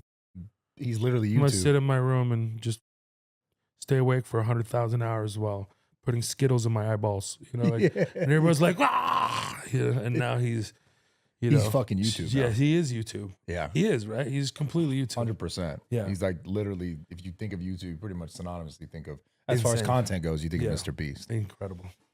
What's your Incredible. yeah. God did. God did. But God don't let me talk about some things. Yeah, it's so funny. Fuck. What's your North Star? What's the end of it all? You Yeah, gonna I don't continue know. to do more shows? I like the I'm gonna- shows, man. Yeah, I'm gonna do some more television and film. Yeah, With you in it, or just even other people? both. Yeah, both. Yeah. Yeah, both things. Yeah, at the That's same time. that's like looking back on that, even the way you shot it, like I don't know how much of a hand you had in every aspect of it. The editing, Every the aspect, I edited it all with my yeah, guys. it was just So I had done. two editors. The way it works is I sit down. Each one has an episode. You split it up 4 episodes, and then you sit with one and next. I would spend like 12 to 15 hours a day just editing with them. Yeah, Yeah, every single detail, every second. Yeah, it was You very know, thought. was You know, with- when you yeah, see good every TV, second. so you're like, damn, this was the way this was shot, that angle, the cut, the edits, Yeah. everything. Yeah, thank you. Phenomenal. Thank you. The coloring, everything. Thanks, man. Yeah, Yeah, I I'm trying like busted- I'm yeah. glazing. They're gonna say I'm glazing. No, but glaze away, bro. Bro, it was- Pause. You know yeah, it what was I mean? real. Glaze away, pause. I don't care. That's exactly. People want to look. I like died 4 or 5 times making my show. That's how I felt. yeah, You know, it's like I'm dead serious. There was so many moments where I feel like I became a different person every few weeks. I'm like, and then you just come Yeah. back to life. yeah. You, Get over here. Let's do this. Let's do that. You know, like that. It's ever changing, from changing the script on set, from having a show run to production design to costume to location scouting to, of course, the writing from the beginning to end and rewriting everything, and directing and having Slick helping as well and directing himself, who did an amazing job. Like from the DP, from like I care about everybody. Like it's Yeah. really intentional, like of my position and to do so, and I really wanted to be thoughtful in every aspect. And then also, hey, it wasn't even about me. It's like, hey, we got to kill this season. Like we have to make sure it's the best possible show version of this story, and nothing else matters. We're all going to work extremely hard. We're all going to put the blood, sweat, and tears into this, because in the end, I felt like it was my neck on the line. Nobody's going to remember who was doing what at that time and how shitty the show is. They're going to remember you. They're going to be like, oh, you sucked. You know? yeah. Or you get either the other side of it, we're like, man, that was incredible. And then when you do that, when you get that reaction, you go, I had an amazing team that really helped me fulfill my vision, understood exactly what I wanted to do, that really worked with me to fulfill that. That's what it's about. And I took that to all those guys, but every part of it, the opening of the first episode, I probably spent like 100 hours on that 2 minutes. Even the opening of the special, that 1 minute, I spent like 70 some hours on. Yeah. Just sitting there every day, just boom. Yeah, get this right. Get this. Yeah, disaster. If this doesn't work, that doesn't work. We got to fix it. I'm on tour. We had a tour bus in Europe, so I'm doing the shows. We're done. All the guys are having a good time. I'm upstairs editing. I'm upstairs editing with the Wi-Fi while the bus is rolling. Talking to my editor on the Apple TV and on the iPad. She's over here, and I'm seeing it. Mirroring on the TV. I'm talking to her. Okay, do that. 7, 8 o'clock in the morning rolls around. I go into bed. Everybody's waking up, making coffee. I go to bed. We pull up to a hotel at 1. Get up, say hi, how you doing? Go hang out with my son, wife. Okay, do a show. After the show, same thing. Take a shower, get back in the bus, go upstairs. I'm editing. That's how it works. Just constant. When I was doing the show, I was working 16 to 20 hour days. Like 16 was like, if we got out in there 12 hours, you're like, what am I gonna do with myself? I don't know what to do. I gotta do something. You like feel weird. I'm like, that it? No, we could do more. You feel very And there's always something to be done, especially in television. Like you always want to stay 20 steps ahead if you can. And so you clearly love it. I love it. I was born to do it. Is how I feel. It's different, just different. You can see like people, assistants, whatever, they'll like be falling asleep around you. Like, what are you doing? And you're just constantly going. I never like fall asleep, pass out, feel tired. The last shot of the series, that push in, we had worked, God, I'll show you pictures. It's hilarious. So my assistant director, this guy, we took pictures of him in different parts of he was like passing out all the time in different times with the time codes in the monitor. We did 22 hours straight, I think, filming. Yeah. So that last shot, that push in, we got like 20 some odd takes. So I was like, again, we want to get it again. And Slick was with me. He was like, let's do it again. He's also amped up like me. Like, let's do it again. Let's do it again. And we had it on the third take, but I ended up using the third take when I did the editing. I was like, oh, we had it. We did all that for nothing. It's crazy. It's like, it's another 2 hours of like, we got to do it. But we'll watch it. Just to be sure. Yeah, it was so scary because it's the last shot of the season. Like, it's the big bet. It's the last thing. Yeah. It's one of the most important shots of the whole season. Yeah. If not the most important shot. And so I was just like, we got to get it right. And then I thought we had it, and then Slick's not there, and then the AD's like, I think we're just chasing the dragon. This poor guy is just fucked out of his mind. He's so tired. And, when you rap, everybody's kind of applauding. Hey, what a great run. Like, you just gave so many, like a year of your life to film for these 3 straight months. And by the time we were done, we're in this like soccer stadium in Malta. Yeah. On this level in a small room that's been made into a detention, like not a detention, but interrogation room. And I walk outside, and there's just like this old man just like mopping, just you heard him like, and then somebody goes, all right, it's a wrap for Mo, and I hear, oh man, oh man, just one guy. Fuck yeah. I was like, yeah, great. That's how I wanted to go out. It's kind of symbolic though. It was so symbolic. But also I was like, all right, perfect. I'm gonna go home with my wife and son. See y'all later. It was nuts. To be done was just. I knew that my job was really just starting because I spent like 4 months editing after that. So. And then you got to spend the time promoting and all the other stuff. Yeah, exactly. It's nonstop, bro. It's nonstop. So where do you want to do motion pictures? Do you want to do like big? Yeah. I'm working on a movie next. That's what I'm writing. I'm What is writing a movie and a television show. Do you know the name yet? Can you say No, anything? I can't say anything Okay. yet. Yeah, but I'm cooking. Yeah, I'm cooking. Is it about something specific? Can you say anything about it? I'd rather not. Okay, fair. Because it could change. Fair. It could change it. Yeah. Yeah. But it's something that I've always wanted to do, and there's a couple of them that I'm actually working on, and then there's another TV show that I'm developing. So it's two films and a TV show. Will you always stay in the genre of comedy? No, I think that it's very natural for me to go into a little bit of drama. I think that every comedy has drama relief, and every drama has comedy relief. But I also, I'm very into like anything that Scorsese's ever done, and those raw mob movies, those great stories. I have an itch that I need to scratch. I need to do that. Those are some of my favorite films of all time. 100%. Have you seen the documentary, the Scorsese documentary? No, the one that just recently came out. You gotta watch it. It's unbelievable. Like I had all these like inner monologue inside of me, like, man, I don't care. Like you have all this about wanting to be appreciated and everything, and then you watch the documentary, you're like, oh, okay, I need to shut the fuck up. Yeah. I need to. They didn't care or appreciate Scorsese. Like, yeah, he's shut your mouth, Mo. You got a lot of work to do, bro. Yeah, he's so impressive. I just love this man, bro. Yeah, I can't wait to meet him. I know it's gonna happen soon. I just can't wait to meet him because I might not stop hugging this guy. I just might do one of these. Because when I met Robert De Niro, I fanned out. Like 10 years ago when I met him for the first time, I turned around, I went, ah! Literally like a just complete fan out. Fangirl. And first time ever, like I've ever done this, and still to that day, I screamed, and I held him like this, and I held him, and he was looking at me, and we're real close like this, and I was like, did I hold on too long? And I swear to you, he goes, a little bit little bit. He did.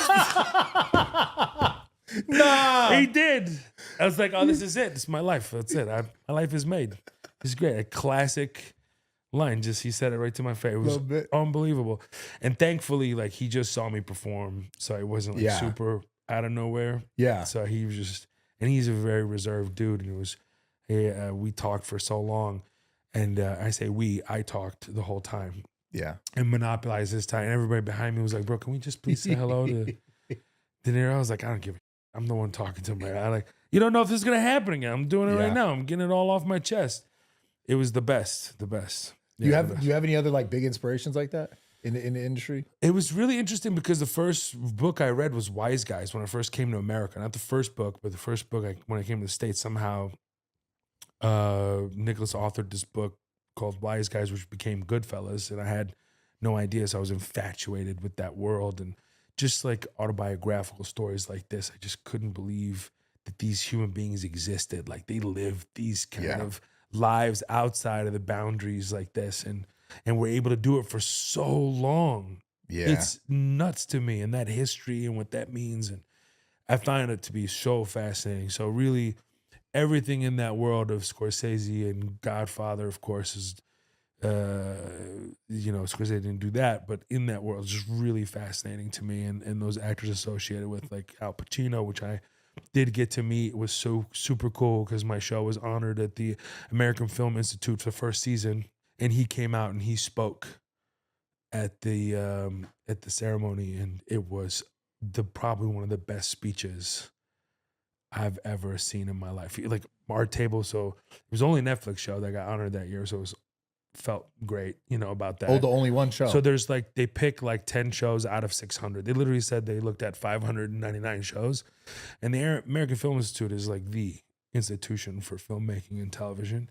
And I had so much gratitude for them, and still to this day. And I'm hoping we get season 2, God willing. But we're able to go there. So in this room, it's just like everyone that you've ever, like as a little kid, looked up to. I mean, the 10 movies, I think it was like, was it Maverick, Top Gun, and they had, it was like a Maverick, the new remake. What is the remake called? Sorry. The new Top Gun movie. Yeah, Top Gun. And then they had, not Top Gun, Maverick. It was, Top Gun with Tom Cruise. Yeah, it's the new iteration. And then they of it. had Avatar, and then Steven Spielberg was there, and it was James Cameron, and everybody. So we're all like in the same room together, and everywhere all at once. Also, they won every single Oscar. So all the actors, Michelle Yeoh and everybody in there, Sigourney Weaver's in there. Like, bro, it's like you're just losing your mind, right? Walking in there, like, I can't believe that I created a show that's getting honored here, and I'm around these people that I've admired since I was a little kid. This was in December of 22, something like that. Anyway, so I go, and then Pacino like just walks in, and he's the one who's speaking. You're their guest and honored speaker, and he comes on. He goes, "Yeah, it's good to be here. It's good to be here. It's good to be at an award show where you're all winners. There's no losers here. You're all winners, So I ain't got to give no speech about losing or winning. You're all winners here. It's nice. I got something to say. I wrote some things, but I don't really like reading. I like to be free and just kind of talk about what I'm feeling, And I got to tell you, I did a lot of drugs and alcohol. Yeah, did a lot of good for me. I'm not advocating for it, but I'm just saying it helped me through a lot." And he proceeds to tell his story. It's unbelievable. I don't even know if I can say it. I'm gonna say it. He goes, he goes, "Yeah, it's like drugs and alcohol did a lot for me. I did The Godfather, first role I got ever. Can you imagine? Yeah. Godfather, right? First time he goes, did The Godfather. Man, after I finished filming, I got nominated for an Oscar. And I did so many drugs and quaaludes back then, I couldn't even do my hair, And my manager at the time had to do my hair and wake me up and slap me out of it. We go to the Oscars, and we're sitting down. It's this huge venue. There's 4,000 people there. 4,000 people. And I'm sitting all the way in the back, and I go, oh, my God. What if I win? I'm high out of my mind. Like, I got to walk all the way there. I can't walk. I can't feel my legs. I look at my manager. I said, how much we got? How much longer we got? how long has it been? He goes, an hour. He goes, so it's almost done. He goes, no, we got another 3 hours. I said, another 3 hours. Oh my God. Wait, And he's telling this story in front of all these people. in front of everybody. Yeah, in front of everybody, right? And he goes, oh my God. And he goes, and then they came to our category and I was like, please don't win. I don't want to win. I'm so fucked up out of my mind. Yo. And they call out the winner and they go, Jack Lemmon. And I got up and I celebrated. And then I did, well, so happy. And the next day in the papers, they said, look at Al Pacino. What a class act. Celebrating for his fellow actor that he won an Oscar. I was just happy I didn't have to walk up there because I was so up out of my mind. Bro. The greatest day of like storytelling and just seeing someone you've like looked up to so long as an artist and all that. It's just go up there, tell something so raw and so honest. Everyone is dying, bro. Incredible. And then he goes, okay, let me go to my paper. I got something. We all winners, Congratulations. He starts reading from the paper. Yeah. He's like right here. Like right in front of us. Our table was right in the front. I couldn't believe it. That's Beautiful. like, I mean. And it was in the paper. They commented, I think the LA Times or something was there and they wrote about it. That's got to be like top. I mean, as someone who's wanted to be in that industry, wanted to be in that space, it doesn't get much better than that. No, it doesn't. You want to be recognized for, being a great storyteller and actor and performer and all this and director. And it's like, this is an environment where they do, think about who they're selecting. And it was incredible to be mentioned in that top 10. It was like Better Call Saul was in the category. It was like me, Better Call Saul. That fucking show was great too. Bro, it's a phenomenal. Yeah. The list, you look at the list, you're like, you see my name in there, Mo. You're like, I can't believe this. Like, he's just like, you made it. Yeah, exactly. You're like, I can't believe I'm here hanging out. You feel like a kid a little bit. Yeah. You do. You're 100%. I felt like a child. It Sitting makes there sense. talking to James Cameron about his watch. I'm looking at him. He's wearing the James Cameron watch. Like he's wearing the Rolex, and I'm looking at it. And he's talking about it. They literally made that watch because of his deep diving. Like it's even more special your generation, like your age and your generation, because all those people you mentioned were like literally the ones you mentioned that as your. That's why you felt like a kid. Yes. That's what all those movies I grew up watching, you grew up watching. You're Nuts. like, damn. That's you're in the same room and then they look at you like, oh, I got to watch your show. I got to check it out. And then you get a letter from these guys like, I loved your show. And it's like, I can't believe that I have a letter from Steven Spielberg saying how much he loves the show. Proud of you, man. Yes. That's it's huge. like, you just, I look at him like, is this real? Like, it's just, I don't know. It's really special. It's very, very special. Especially since the show's content and the story and the fact that they're open enough to receive it and understand it. Like, I'm sure not everyone feels that way, but in the end, you can't argue that this is like a well-told story that's from the heart. It's a human story that really anyone who watches can relate to, Yeah, I thought it was great. Yeah, there's Fucking no other show on television that's touching on these things. I touched on immigration, the detention centers. Like, I've always been ahead on this because I'm inside of it. Like, I know what it is. Like, I've been a citizen for 15, 16 years now. It took me 20 years to get my citizenship prior to that. So it's no surprise to me to see what's going on today, Right. To see what's going on today, everybody's like shocked. To me, I saw it coming. I didn't think it was going to be this extreme at times. Like, it's really, really terrible to see people being snatched away from their families. Just so gross. When there's another way to do it. And hopefully Filippo, hopefully he gets it. He's okay. He's out there in these streets, bro. We're But it's, trying to figure that again, out. going back to you got to figure that out, bro. Make a call. Hey, Trump, baby, how you doing? Yeah. Hey, we got a kid over here. Yeah. We got a kid, he's chubby, but he's doing well. Yeah, he's great. No, but I think that, again, going back to what you've done also is really impressive, and all these guys you spawned. So Sarah started because you pushed her to do it, right? Yeah, essentially. When I first met her, she was still in school, finished school throughout the social media thing. But I remember I spoke to her originally and I was like, yo, you got to do this. She was like, I don't really want to.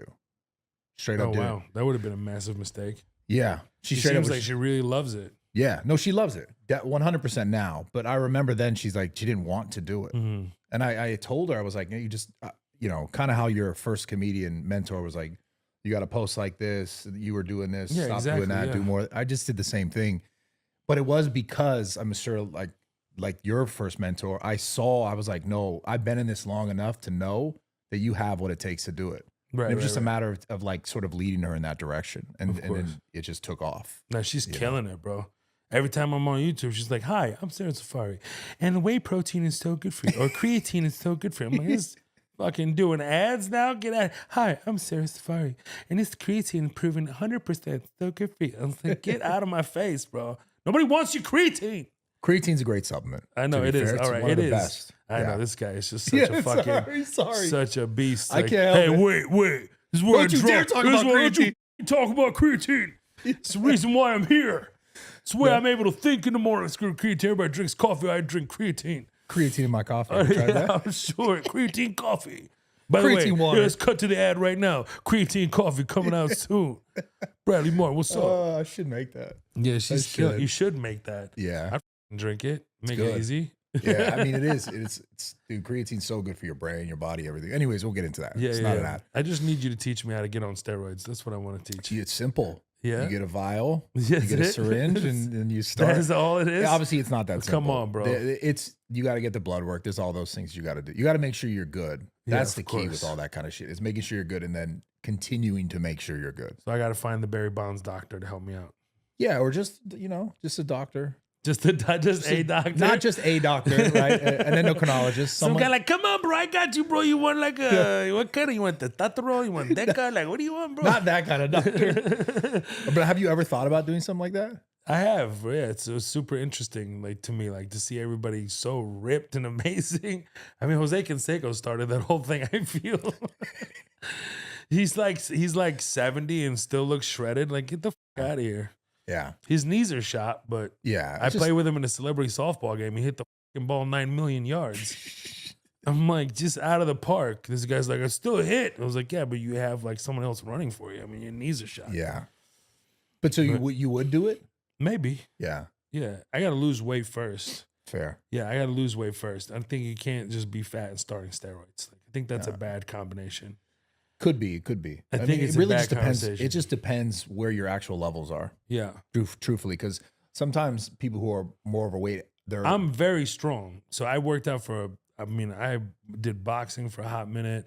And then over the last year while I was filming the show, we were just doing this intense workouts in Houston called Kango. Really an amazing gym, by the way.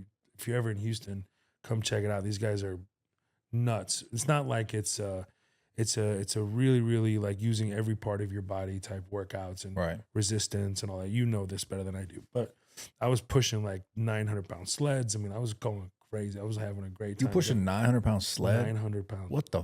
Yeah, I was pushing it. We keep putting them on. That's actually what you just stacking the place. Yeah, up. it was 800. Sorry, 800 pounds. That's impressive. Yeah, I pushed them about 20 yards. Yeah, 10 yards. Maybe you don't 10 need yards. steroids. You strong. No, I was your just hormones pushing. are good. Yeah. No, I was crushing it, and then I was like dying. And then I got like a heel spur because I was going crazy. But I need to get some things straight, and then I'll be able to get back into cardio. I tweaked my leg, so I need to like. And it is hard to something find for the that. balance of all this, especially someone like you, the traveling. Yes. That makes it hard. Yeah, it's the traveling, man. I just need to be able to get my cardio back, in the meaning like I got to get my leg healthy. So I'm gonna get that straight in As you December. wipe your forehead. So funny. Well, it's fucking hot as hell. I gotta here. get my cardio. It's not even hot in here. It's What are you 72. talking about? It's not 72. It's 72 You're here. sweating too. What the fuck are you talking about? No, Fat. no. It's 72 in here. Where's 72? Yeah, You got those lights right there? It's not 72 in here. Put those guns. Those lights aren't 72. No, that's not the same. That's the other room. That's not an accurate thing. That's not an accurate thing. It's cooler in there. No. 72. Look, I just took a picture of it. No, live. no. You don't know how lights work. 72. You don't know how lights work. That's true. It is. You're right. It is hotter in here. I bet because you of lights. walk in there, it's cooler It in was there. cooler. It's like 1, 2, 3, 4 massive lights happening in here. That's true.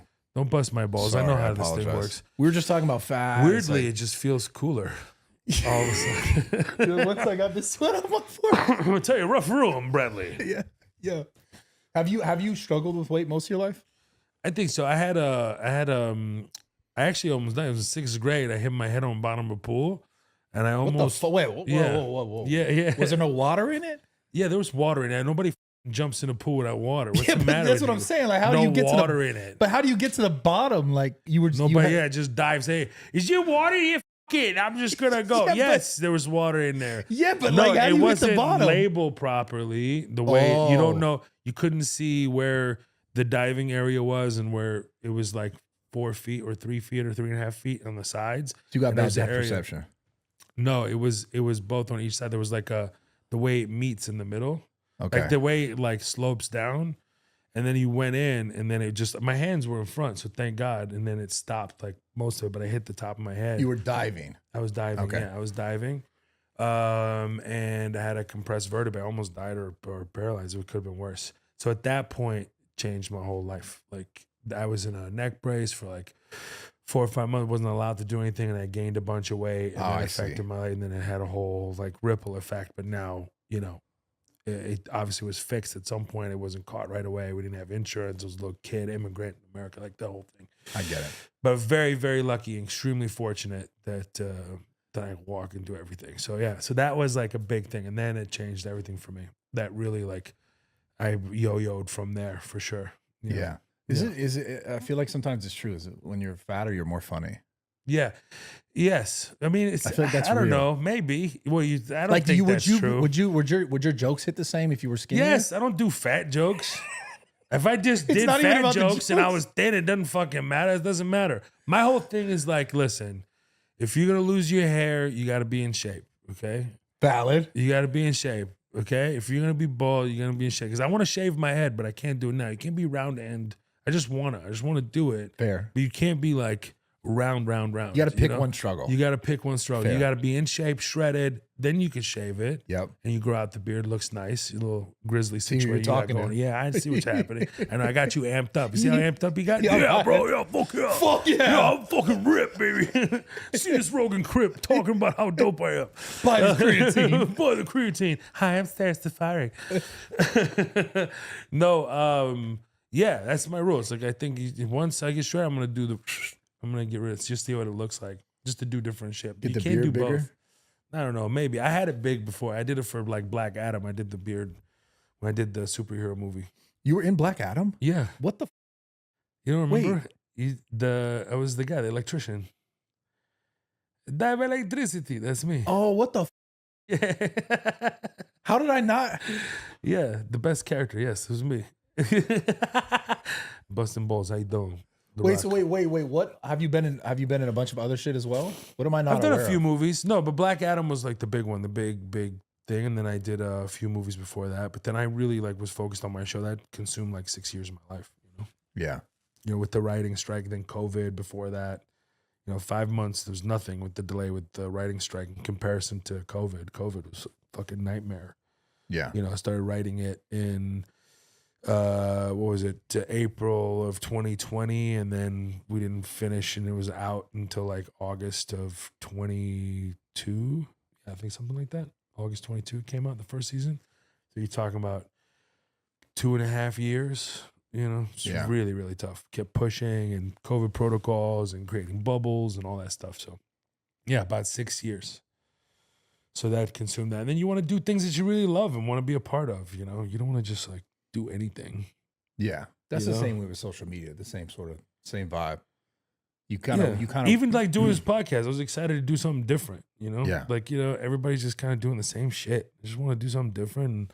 And I thought it was really impressive what you built out and what you've done. I'm like, man, this is really cool. And then I saw who you spawned. I'm like, this guy really cares about everybody around him. At least it looks that way. Yeah. I don't know if you could be a complete asshole, but I don't know. I'm just kidding. No, I'm yeah, joking. No, it really I do looks like. care. No, I do see like you genuinely like care about these guys around you, and like they're your family. It's really cool, and you could see it in these videos, and they've all done really well for themselves, and they're going off and having their own success. I think it's really, really dope, man. Yeah. And I caught it. I saw it. I was like, wow, there's a lot of these guys, and now your gym has become this like place for this environment. Yeah. It's super interesting. 100%. Are they always filming there? Is always somebody filming there? I would say at least once a day someone's filming something there. Yeah. Whether it's a live stream or a YouTube video or whatever. I'd Yeah. say at least once a day it's probably there's never not someone filming there. Yeah. And also I see those videos with Steve and stuff. He gambles like crazy. He's an insane gambler. He's an insane. I mean, he really is a gambler. Like a real gambler. I mean, how much money? I was always like concerned. Like, how is he like just millions? Yeah, it's weird because I'll gamble. I'm decent at gambling, but like, can you really be good at it? He's actually good at it, Mm. and it's weird. He has the most insane luck out of anyone I've ever met in my life when it comes Well, to he gambling. also doesn't stop until he wins. Yeah, You know, that's a that's big part also of the it. thing. If you have like an amazing bankroll where it just literally you won't stop until you get it back, Yeah, eventually you're gonna hit. yeah, he's nuts. I mean, he's done things I've like, I it's almost unfathomable just to see how much he's like gone down to come up.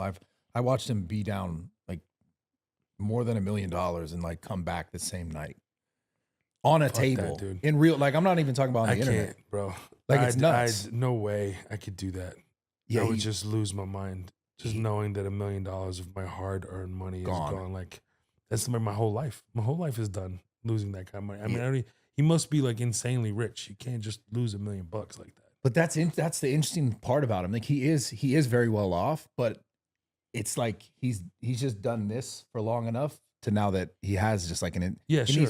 he's had people like, there's people who have bailed him out in certain situations. Like, he's great friends with Dana, who's I've seen of course. personally bail him out like $1 million, and it's just like, Yeah, they call him Batman, right? yeah, Come Batman comes in it's and nuts though. saves- I'm always like, I'm like fearful the day would he ever be like, yo, I lost 10 million, and I'll be like, Yeah, but if he has 100 million, then it's like yeah, I'll you be just okay. keep fighting. Just Even if keep fighting. but he's the kind of person I think even But if he you could lost- lose that in 10 days. You could lose the other. yeah. But 100 he could million. It's also, I feel like crazy. he's the guy who could lose 10 million and like take a loan and then come right back. Like, that's how I'm not I don't I'm want not to live that life. Yeah, I'm I not don't wanna telling live that anyone to do this. You give me 10 million, I am going to create like probably 2 movies out of that thing. Yeah. I get it. That's more how I am. I'm I was more like, like, bro, stop, bro. This is crazy. what can I invest in? Yeah, what can I make that exactly. like has prolonged effect for yeah, sure? no, that's sick, man. I think Like, we're this- doing the Miami gym now. It's gonna Oh, be cool. good. Oh, so sick. so I have like an East Coast location for Zoo Culture, which we'll kind of create the same culture over there as far as like content production and everything. Oh, that's awesome. Because that's the crazy thing about it. Like, I didn't start it at all. When I first started that gym, I originally bought that gym and financed that, like, got the whole gym set up because I was getting kicked out of other gyms for filming. Because back then it was like you couldn't film or anything in Oh, gyms. Like, yeah, it was just yeah. commercial gyms. Oh, wow. Yes, yes. So I bought that gym not with the intention of even having members. It was just I was going to use it to film my content and like have people come in and film content with them. So the original idea of that gym was just for content. And then I was like, okay, let me try this. I was very afraid to even have it be a gym, because then you always have the fear of like, what if it doesn't, what if all these people come here and then it doesn't work out in the long run? Right. But it's turned into a real place where people are able to network, film content, like further their careers to like a crazy level, because so many other people that aren't even necessarily in fitness come in and out of there and also film content, or live streamers will come in and film bits. So the goal is like, obviously you want to have a really dope gym with a cool environment, at the same time allowing people to build their careers, because social media has just completely changed the shape of the fitness landscape entirely. It has, right? Yeah. Big time. Like, I mean, obviously the world entirely, but fitness specifically has just been completely elevated because of the ability to like film in spaces, and just yeah, I've seen that. I've seen that like dramatically shift, and I've seen places that attempt to do it and they don't do it well, and it doesn't work. yeah, So it's not easy to do. yeah, And the fact that you've created a space for it, it's really ahead of its time. The fact that you saw it, you saw a problem in the market, 100%. you saw this evolution that's happening, and you took a risk and you got this gym and you built it around yourself, and then everybody else started going, oh, I can go do this over there because I'm having problems doing this kind of content too. I want to come do this here. And it is And just then it because I grew did from it. there. Yeah. It's just because I did it, and like Yeah. I was like, oh, this is my life was a product of doing that. Yeah. So then it was like, okay, and then I've spent so I know all the pitfalls of it, what to do, what not to do. So yeah, I think it's a cool space, a really special space. No, it's You got to dope. come work I gotta out. come see it there. I'll do it. Yeah. I'm in. How long Let's are you do in it. LA for? I'm here till Saturday. I might prolong it if Dave comes Saturday. Then I'm gonna stay. He Then might I'll come tell out you, Saturday. we'll try and sort something out if you can do. That'd be a cool little bit. Just getting you, because I like to see how. I'm not gonna like test your strength crazy, but like a little bench press, something That's like that. fine. Yeah, That'd let's be do it. fun. Yeah, it's been a minute, but I'm down. So Dave's coming Saturday for what? I don't know. Dave- Just Oh, coming. just, Yeah. okay. But I don't know. He didn't tell me. He said I might be there Saturday. Are you I'm doing cool. anything else here besides? I'm Yeah. doing some stand up on Thursday, just freestyling some shit, and then I'm doing podcasts and a little press run. I'm having some meetings. Yeah, Yeah, just seeing about what's next and people that want to talk to me about what's next. yeah. You like Things LA? that. I do. I like it overall. I like that I visit here more than live here. I think. Yeah, I get it. I think it's better. I think it's one of those things that is good to be missed, you know? Yeah. It's and I also believe in this, you know, once you start, everyone hangs out together all the time, people start thinking the same. 100%. And it's important. The groupthink. It's important to like step out and be reflective, and I think those moments of solitude are really important. And it's not like I'm in Houston 24/7, so I'm always on the road anyway. I'm traveling, whether doing stand up or filming something or going somewhere. I'm just the way I am. But I'm a big believer of that. I'm a big But believer of that. you're saying that it's dope out here. It's so nice. I'm just have a earthquake phobia, you know. that shit never happens. It's It's gonna happen when you're He here. said, Watch, he bro. said that shit never happens. I'm leaving right Bro, now. that shit happening this weekend now. Bro, I'm leaving, bro. You don't ever say that shit never happens. Test God. Let's see what happens. Yeah, that shit never happens. Yeah. He said bet. Why don't you Google that? See how many earthquakes California has had this year. So you say that though. I'm assuming it's in regards to your ability to create outside of what everyone's kind of already creating or thinking about, right? No, I'm saying it's just important to have those, for me, that solitude, that reflection, that ability to like separate yourself and then come back and join, you know? Yeah. And you have a different outlook and thought process. I think it helps me, my process. And also, you know, find it really important to be close to my mother, my brother, and the family, and just keeping the family together is very, very important to me. Yeah, family's everything. Especially with my son. Like I just that's everything. And to have the space and the land and everything else in Houston, like I just love it. Yeah. And Houston is popping, bro. Houston is popping. Houston has an insane like history of so many amazing artists that have come out of Houston, H-Town. Oh yeah. It's incredible the amount. I mean, everyone goes to Beyonce, of course. Right. The Queen, Travis Scott.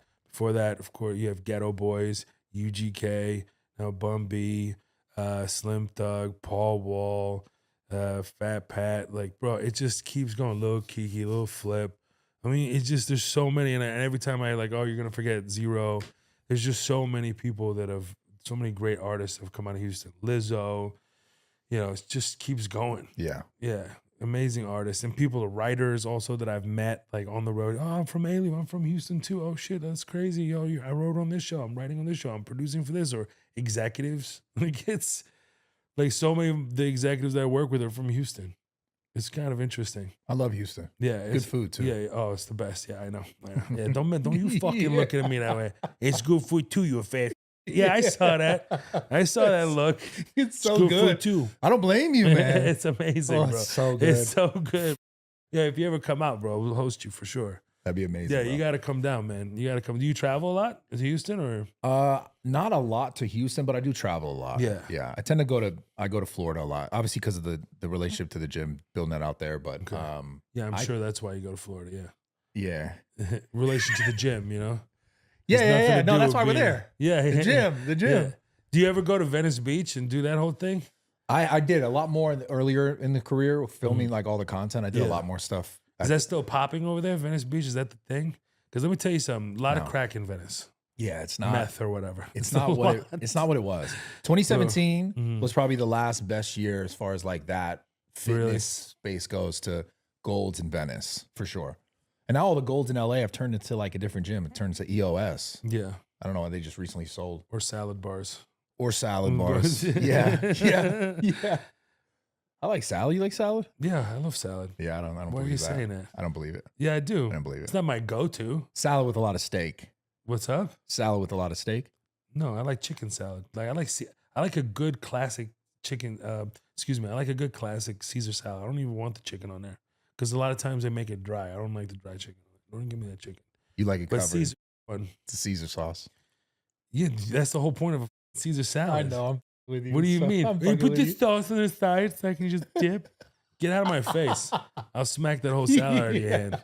Don't give it to me with a lot of anchovies either. That's gross. That's what it is. It's in fuck? the sauce. Is it? Yeah, Caesar salad. That's I had no in the idea. I sauce, thought it was just yeah. like a mayonnaise kind of thing. no. What the? Put yeah. Oh You damn! mix it in there. You didn't even know you were eating I it hate the whole time. anchovies. Yeah, I'm not an anchovy guy, man. Yeah. Well, you've been and you don't even know. Son of a Yeah, bitch, Caesar bro. salad. That's the move. I was like, I don't like a vinaigrette and all that stuff. I'm not a huge vinaigrette guy. You like vinaigrettes? Yeah. You're a vinaigrette. Yeah, I need it. I Yeah, need that it. Italian. It's the Italian in me. Oh you yeah, know? that's fine. Vinaigrette's fine. I mean, like, yeah, because you're eating pasta next to it. Yeah. Yeah, that's fine. Yeah, I'm saying solo as a salad eating No, experience. I wouldn't do that solo. Yeah, exactly. I need a Thank Caesar. you. Yeah. Fair. Yeah, you need some stuff on the side for sure. Yeah. No. So are you actually serious about doing more fitness stuff? Not content wise, just in your life. No, I'm dead serious. Yeah, I'm dead serious. I just need to get this thing. Like, I'm not trying to talk about publicly, but I need to get a surgery. Fair. And once I get that done and I'm going to heal, I'm going to do it in December because I'm struggling with pain. Like pain management's been a situation. I keep pushing it. And I have pushed it as far as I can go now. That's it. I need to get it done. So It's when I like get my back pain surgery or some done, shit, or yeah, it's a result of like misalignment. So they're going to fix that. Once I'm done with that, I'll have like a month of like rehab and recovery to 2 months, and then I'll be off to the races. I can't wait. Yeah. If you need help with that, let me know. I know all the. I will. nice No, I little- will. The thing, seriously, like things you could do to like make it recover way faster, kind of thing. I'm dead serious. I'm going to call you about that. I was going to ask you about that. No, for sure. Yeah, I mean it. I will help you. That's been my biggest crutch is because I just dealing with all this pain every time I get into it. And the doctor was mind blown that I was doing the deadlifts and just not only bench, but also doing the sled and everything else with all the shit that's going on inside. He's like, I can't believe you were doing that shit. Just a strong person. Yeah, it was. That's what it is. But mentally, I'm stronger than my back. It was like unbelievable what I was doing with the shit that I have going on. He was just like, "You're a idiot. Stop right now. Please stop right now." I was like, "Okay." Yeah, we'll get you right. I got up to like what is the 345s on each side? What is that? 315. Yeah, I got to 315 on deadlifts. That's not bad. No, it's not bad. A little bit more. Just doing multiple reps, not like just. I never did like a max rep. Yeah. Damn, I want to work out with you for real now. I said the bench, you know, I said in the special, I benched 300 pounds. The most I benched was 275.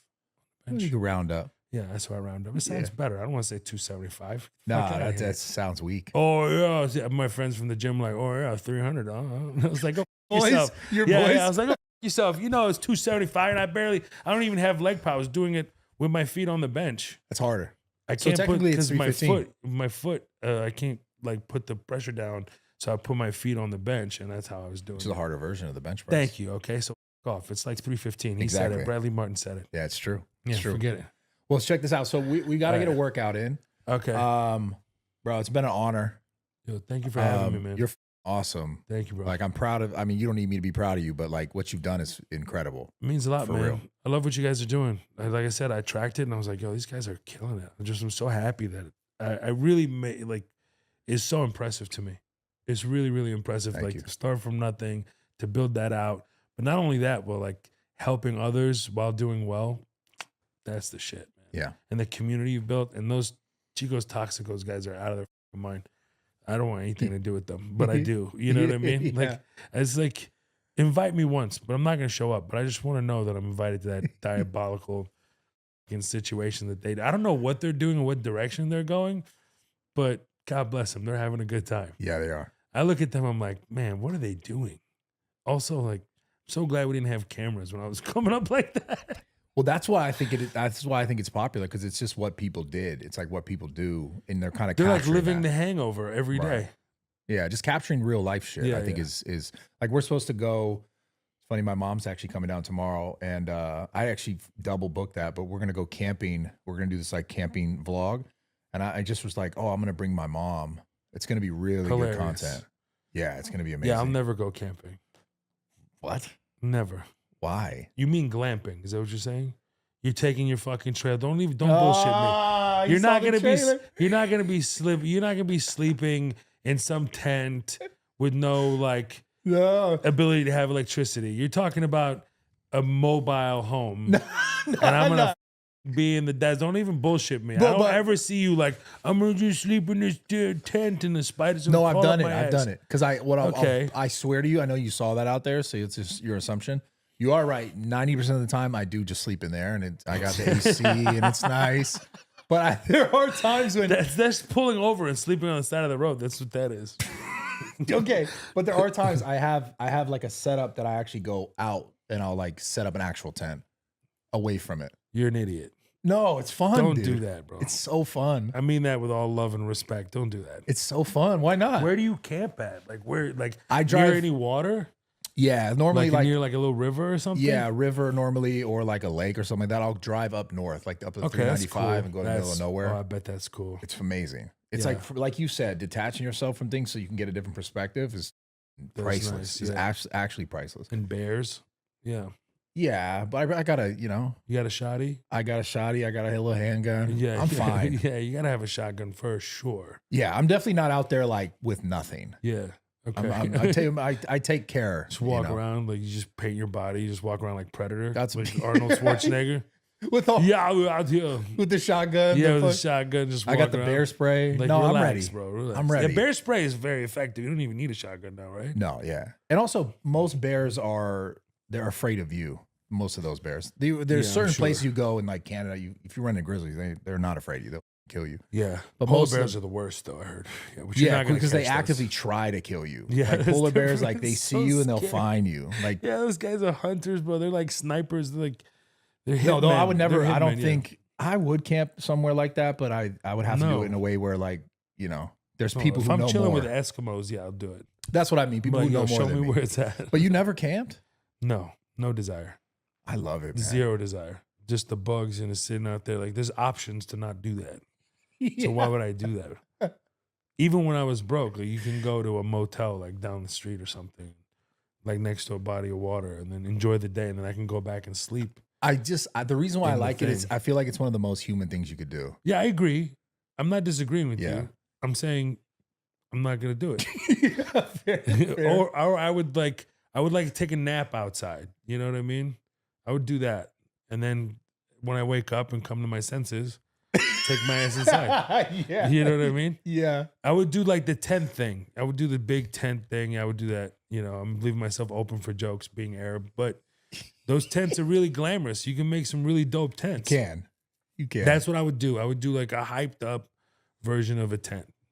fair. Yeah, I would do that 100%. What if your son really like wants to go camping? My son will never want to go camping. He won't even know what it is. My son will be like, "What are they doing? Why are they so stupid, daddy?" I was like, "I don't know.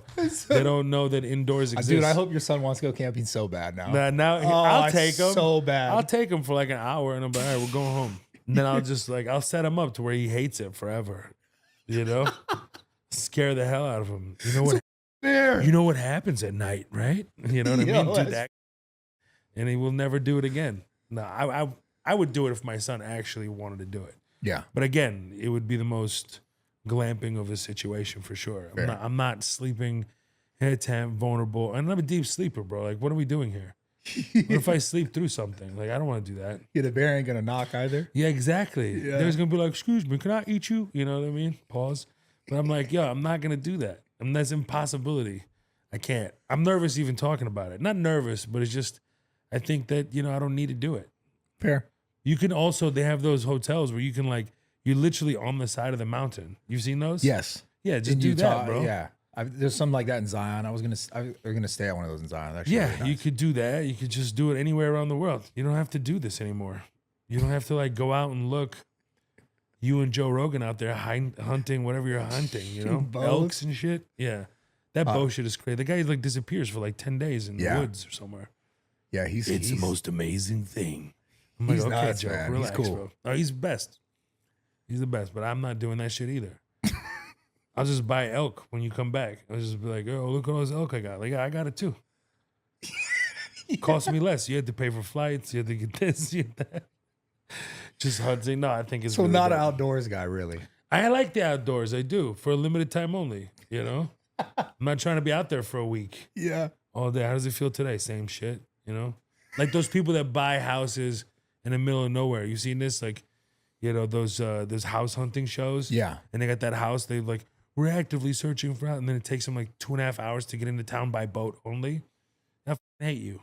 What are you doing? Nobody's gonna ever visit you. I'm never coming. You telling me I'm 2.5 hours from a hospital? One thing goes wrong, it's over. Yeah, I used to have that thought too. I'm not a surgeon. I'm not I don't have a helicopter out back where I can fly away. You gotta learn those survival skills. And then they're gotta learn to make sure that the tide's not too fast, whatever, the stream's not going some crazy rates so you don't miss the entrance to your house. Get the fuck out of here, bro. What are y'all doing? Just go rent an Airbnb and then go home to a real house that's close to real structure and hospitals I and get it. society. Like, I just love if I that. was like, if I lost everything, I would live like Rambo. Yeah. If I lost all my family, God forbid, a scenario like this, and I just never want to see another human being again, I get it. I would live in the woods and I see. just give that up. That means I've lost everything that I've had in my life, or heart, spirit, and mind. I need to rediscover and build everything else. And now I live with, the lions in the jungle. I don't know where lions exist, but I want to be close to lions. I feel like I could be really cool with lions. I don't know why. Nah, you sound like a white chick. Nah. I sound like a white chick. Yeah, they just get my vibe. Like the girls, I talked about this on the pod the other day. Girls, like, I swear they're like, they think they'd be cool with lions because like they'll just get the vibe. Bro, how dare you compare me to this situation? I'm a really spiritual being that can get in and communicate with different. I feel like me and lions would be cool, bro. Yo, you sound like a crystal white girl. I swear to God. I'm just talking to him, like, listen, I know I look tasty because I got all this extra fat, but time out. You get the vibe. I can be very helpful. You get the vibe. I can be very helpful. Let me fix you up with these lionesses. That shit goes swipe. You know what I mean? You dead, bro. It don't work like that. You don't know. Yeah. No, you're right. Yeah, No, you crystals don't know. tell you otherwise. You don't know. Hey, Sure. I didn't know I had so much in common with white girls, but let's see. There you go. I can't believe you compare me to that. It's disgusting. Well, it's been a pleasure. I want you to tell me where you're camping tomorrow. I'm gonna fucking. This is the only time I'm ever gonna camp. Yeah. I'm gonna just stalk where you are. And I'm gonna get those arrows and light that shit on fire at the end. I'm just gonna make sure your mom is nowhere in sight. Of course, I'm not a Fair. monster. And I'm just gonna. Your little tent to be over with. Never want to camp again. Never Huh? want to camp again. And I'll be like, I told you, Bradley. Because it'll echo. Yeah, because of the vibes. Yeah, thank you for giving me water. This is the worst podcast I've ever done in my life. Yo, I was gonna ask you earlier if you wanted water, especially I'm with dying here. It is. It's getting colder now. Yeah, because the air conditioning knows it's so hot in here. It knows what's happening. It's true. This is the worst. I've never been to a podcast where they don't give you water or anything for that matter. We were trying to This give you a guy, little water happy fast. dad. Are you doing happy mom? Is that what the whole thing is? Who No, crossed we were that trying to out? give you a little water fast. Water fast? Yeah, we just thought maybe You could mean help. just a fast, you mean? Just a water fast. I think it's called fast. Fast? Did I not say fast? You're just fasting. Water fast means you're only drinking water. To a point, right? And then you stop the water fast. Or excuse me, you stop the water. You drink it, stop, and then drink little bits of it. Well, you know more about this than I do, but That's fair. I can definitely say the wording is off. Feels like a little off. As a Muslim, fasting is just fasting. You Fair. fast from the three things for human survival: food, water, and sex. Only during Ramadan from sun up to sundown. That's a whole nother conversation. Yeah, right. We gotta get the fuck out of here. Yeah. Yo, thank you so much again. Everyone go check out Wild World. This is such an obnoxious way to end. It is. Oh, you I'm- chewing? What the f was I'm that? eating a mint. I thought, yo, wait, let me get one. I need one. Oh, Please. now I'm serving you up? Thank you so much. I don't even know if I'll I get you have a- water. I swear I'm gonna get you water right when we step out of here. I'm gonna be honest with you. I don't know if I have an extra one. No, I don't need to wipe the sweat off. You want a cigarette? No. You smoke cigarettes? Yep. Nice. Nicotine. Yeah, I don't have any more. I'm sorry. Okay, that's fine. Yeah, fuck Well, you. we're gonna Water train. for me, I no love mint you. For you. You're awesome. Yo, thank you so much. Anything you want to say where they can find whatever? I hope you really watch Wild World. Put my heart into it, and if you haven't seen season 2 of Mo, I highly encourage that. Yeah, and that I hope show's to see you fucking guys out there incredible. for sure, man. Thank Well, you. Man. one more question. I don't want Yeah. to prolong it, but do you know the viewership of that? Like, do you get reports on how many people watched it? No, not really. You don't Okay. get all that. You get like certain data points, and then it's over. But they don't search like beyond that. Okay. And then at some point they release like how much total view, all that. I give my information. Am I selling out on the road? People come out, or people enjoying Yeah. it? The reactions are. I consume myself with making the television show and the stand up, Yeah. and that's all I think about. Well, you did an amazing job. Thanks, man. Appreciate it. And you're very talented. Obviously, even Appreciate beyond you, just man. comedy. Thanks, man. I appreciate you, bro. Yeah, it's been a pleasure. Thank you, man. Awesome. My pleasure, bro. Yeah, Much love. thank Enjoy you. your time with your mom tomorrow. That's gonna be fun.